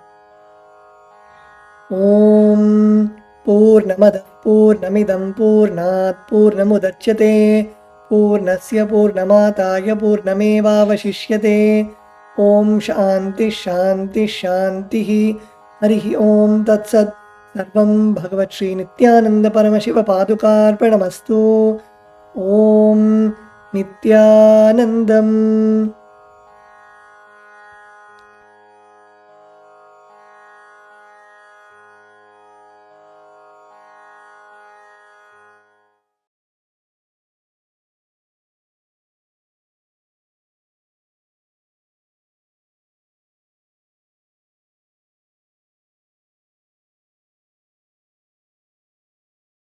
Established since 2002 in the United States of America, the United Ancient Nations is an intergovernmental organization currently made up of 160+ members and indigenous nations. The UAN and its work are guided by the purposes and principles contained in its founding charter. The UAN is a manifestation of the profound connection amongst indigenous peoples across the world, including African, Andean, American, European, Caribbean, Oceanic, and Asian regions, rooted in shared wisdom, sustainable practices, and deep reverence for the earth. The United Ancient Nations serves as an international cultural and diplomatic organization focused on uniting indigenous cultures globally. Our governance structure is council-based without territorial claims, led by a collective leadership through our General Secretariat. As a non-state entity with UN-style advocacy, we focus on several key areas: cultural and digital heritage preservation, indigenous diplomacy, revival of indigenous knowledge systems to solve humanity's problems, global peace, environmental preservation, health and wellness, sustained economic development, indigenous and cultural tourism. While the UAN represents numerous indigenous cultures, the United States of Kailasa serves as the first indigenous nation specifically for Hindus. Kailasa's mission is focused on the revival of the ancient enlightened Sanatana Hindu civilization with a formal governance structure including a head of state, ministers, and ambassadors. Under the leadership of SPH, Supreme Pontiff of Hinduism, Bhagavan Nithyananda Paramashivam, Kailasa has achieved recognition as a sovereign subject of international law, possessing distinctive attributes of juridical statehood. The United States of Kailasa is the main sponsor of the proposed UAN headquarters. This initiative would bring forth an estimated $100 million in revenue for the host country through summits, conferences, tourism, and development projects. The proposed UAN headquarters would represent the world's indigenous nations and peoples through its architectural design. It would blend the best of all worlds, featuring top modern architecture, the highest green building standards, and ancient Vastu architectural principles. This headquarters would serve as a central hub for indigenous diplomacy, cultural preservation, and collaborative efforts towards sustainable development and global peace. Through this initiative, we aim to create a dignified platform for indigenous leadership rooted in ancestral wisdom, cultural legitimacy, and collaborative innovation, enhancing global dialogue and regional stability. The establishment of the UAN headquarters would position a host country at the forefront of a global movement promoting indigenous wisdom while creating significant economic opportunities for the nation and its people.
Established since 2002 in the United States of America, the United Ancient Nations is an intergovernmental organization currently made up of 160 plus members and indigenous nations. The UAN and its work are guided by the purposes and principles contained in its founding charter. The UAN is a manifestation of the profound connection amongst indigenous peoples across the world, including African, Andean, American, European, Caribbean, Oceanic, and Asian regions, rooted in shared wisdom, sustainable practices, and deep reverence for the earth. The United Ancient Nations serves as an international cultural and diplomatic organization focused on uniting indigenous cultures globally. Our governance structure is council-based without territorial claims, led by a collective leadership through our General Secretariat. As a non-state entity with UN-style advocacy, we focus on several key areas: cultural and digital heritage preservation, indigenous diplomacy, revival of indigenous knowledge systems to solve humanity's problems, global peace, environmental preservation, health and wellness, sustained economic development, indigenous and cultural tourism. While the UAN represents numerous indigenous cultures, the United States of Kailasa serves as the first indigenous nation specifically for Hindus. Kailasa's mission is focused on the revival of the ancient enlightened Sanatana Hindu civilization with a formal governance structure including a head of state, ministers, and ambassadors. Under the leadership of SPH, Supreme Pontiff of Hinduism, Bhagavan Nithyananda Paramashivam, Kailasa has achieved recognition as a sovereign subject of international law, possessing distinctive attributes of juridical statehood. The United States of Kailasa is the main sponsor of the proposed UAN headquarters. This initiative would bring forth an estimated $100 million in revenue for the host country through summits, conferences, tourism, and development projects. The proposed UAN headquarters would represent the world's indigenous nations and peoples through its architectural design. It would blend the best of all worlds, featuring top modern architecture, the highest green building standards, and ancient Vastu architectural principles. This headquarters would serve as a central hub for indigenous diplomacy, cultural preservation, and collaborative efforts towards sustainable development and global peace. Through this initiative, we aim to create a dignified platform for indigenous leadership rooted in ancestral wisdom. Nithyanandam Paramasukadam Kevalam Jnanamurtim Dvandvatitam Gagana Sadrisham Tattvamasya Ekam Nityam Vimamachalam Sarvadi Sakshibhutam Bhavatitam Trigunarahitam Sadgurum Tam Namami. Nithyanandam, Nithyanandam, everyone. and with the blessings of the Supreme Pontiff of Hinduism, Bhagavan Sri Nithyananda Paramashiva, we welcome each and every one of you to another exciting day. Today is day 9 of Paramashivoham. We just finished the Pratyaksha Pada Puja and Paramashiva Puja, and before that we experienced Nithyananda Yoga, blessed by the Supreme Pontiff of Hinduism, to experience that space of oneness with Paramashiva. So we'll continue to be in that space of oneness with Paramashiva. Yes, so in today's session, we have experienced the ultimate reality, and also Swamiji will be gracing us in the Bhava Samadhi Darshan of Simhagna Murti. Now let us get ready for this, after this beautiful, intense yoga and puja sessions. Let us get ready for the first part of the day as such, which is the power manifestation. So as always, we have the power manifestation that is that we start with the power of third eye vision. So requesting everyone to please, let's get ready. First of all, let us welcome everyone that is here with us in the Zoom room. We have Ma Charmaine Muse, Nithyananda. We have Ma Nistragunya, Nithyananda. We have a participant with, actually a couple of participants with names we cannot read, apologies. And we also have Ma Malu here, Nithyananda. Welcome everyone, good to have you with us. And of course, welcome to everyone that is following us on YouTube as well. So not just on two-way in the Zoom room, but also on YouTube. If you're following us on YouTube, send us a hi, give us a wave, let us know that you're there. And as we go through this program today, you can take part in the program. You can do all the exercises, all the internalization exercises, all the meditations, all the power manifestations. And of course, we are about to start with the power manifestation, power of third eye vision. So let us get ready for this power manifestation. For this, you will require a blindfold. Now, if you don't have a blindfold, you can use any piece of cloth that will cover your eyes, such that the light won't come into your eyes, and you also can't see through the cloth itself. So once again, requesting everyone, let us get ready. Let us put on the eye bands, cover the eyes, and let's sit comfortably with the head, neck, and spine in a straight line. Just like to take one more chance, one more opportunity to remind everyone in the Zoom room on two-way to please switch on the cameras and be available in the camera frame as we get started with this power manifestation. So we'll start with the Shastra Pramana, which is the scriptural reference for this power of third eye vision.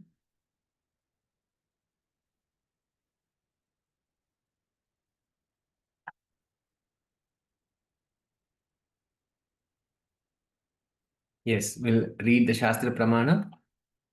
Kapalantarmanonyasya tishtanmilitalochanaha kramena manaso dadyat lakshaye lakshyamuttamam.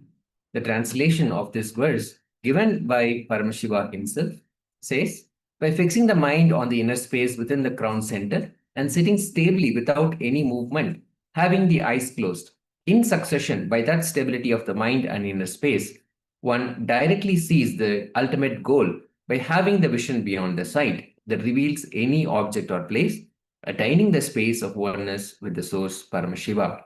So let us come back to that space of oneness with the source, oneness with Paramashiva. The Supreme Pontiff of Hinduism has blessed, initiated all of us to manifest Paramashiva, manifest all the powers of Paramashiva through us. So let us sit in that space of oneness. If you have not had your eye bands on or a piece of cloth tied around your eyes, please do so now, as we'll be entering into the power manifestation, manifesting Paramashiva, manifesting the power of third eye, manifesting the power of vision beyond the sight. Let us visualize the form of the Supreme Pontiff of Hinduism in our inner space.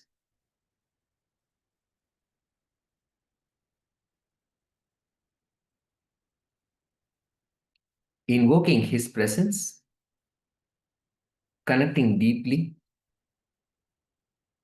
with Paramashiva in our inner space. Let us hold the intention to manifest Paramashiva, to manifest the power of third eye. Let us chant the Mahavakya intensely. Om Nithyananda Paramashivoham. Om Nithyananda Paramashivoham. Om Nithyananda Paramashivoham. Continue to chant intensely, coming back to that space of oneness again and again.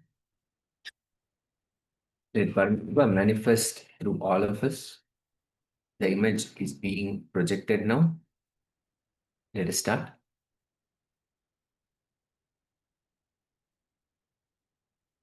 Paramashivoham.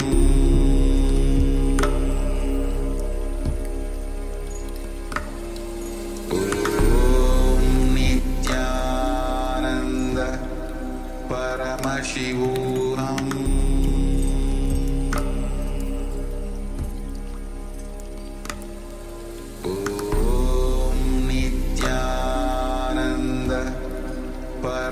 Paramashivoham.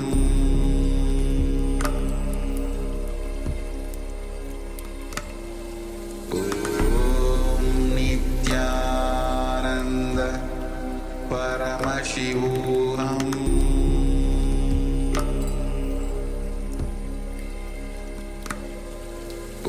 Om Nithyananda Paramashivoham.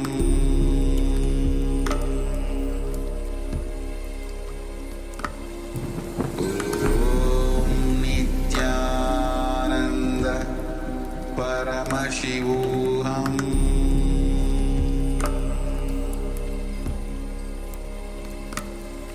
Om Nithyananda Paramashivoham.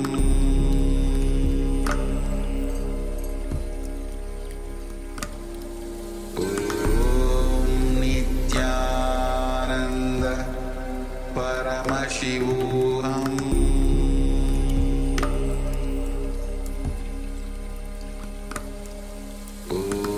Om Nithyananda Paramashivoham.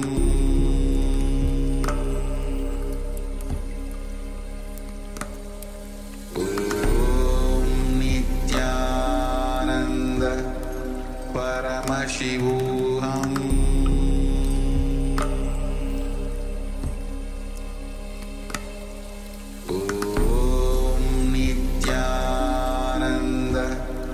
Paramashivoham.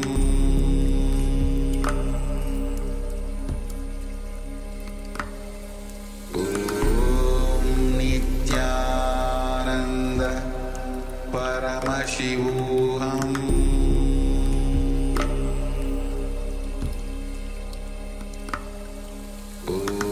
Om Nithyananda Paramashivoham.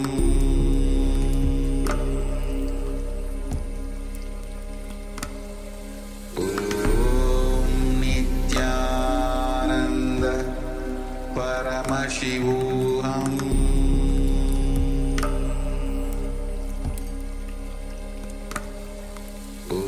Om Nithyananda Paramashivoham.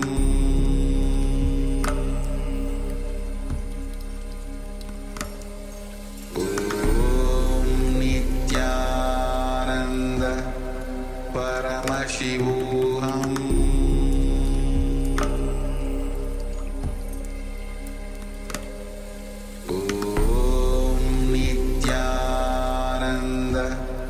Paramashivoham.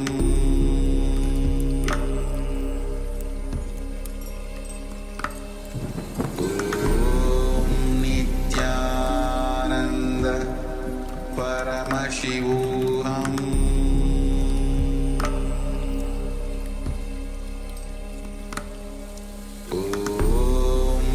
Nithyananda Paramashivoham. Paramashivoham.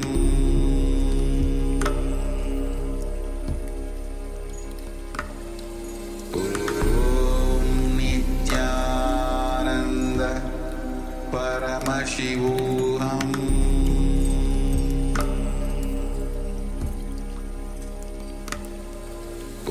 Om Nithyananda Paramashivoham.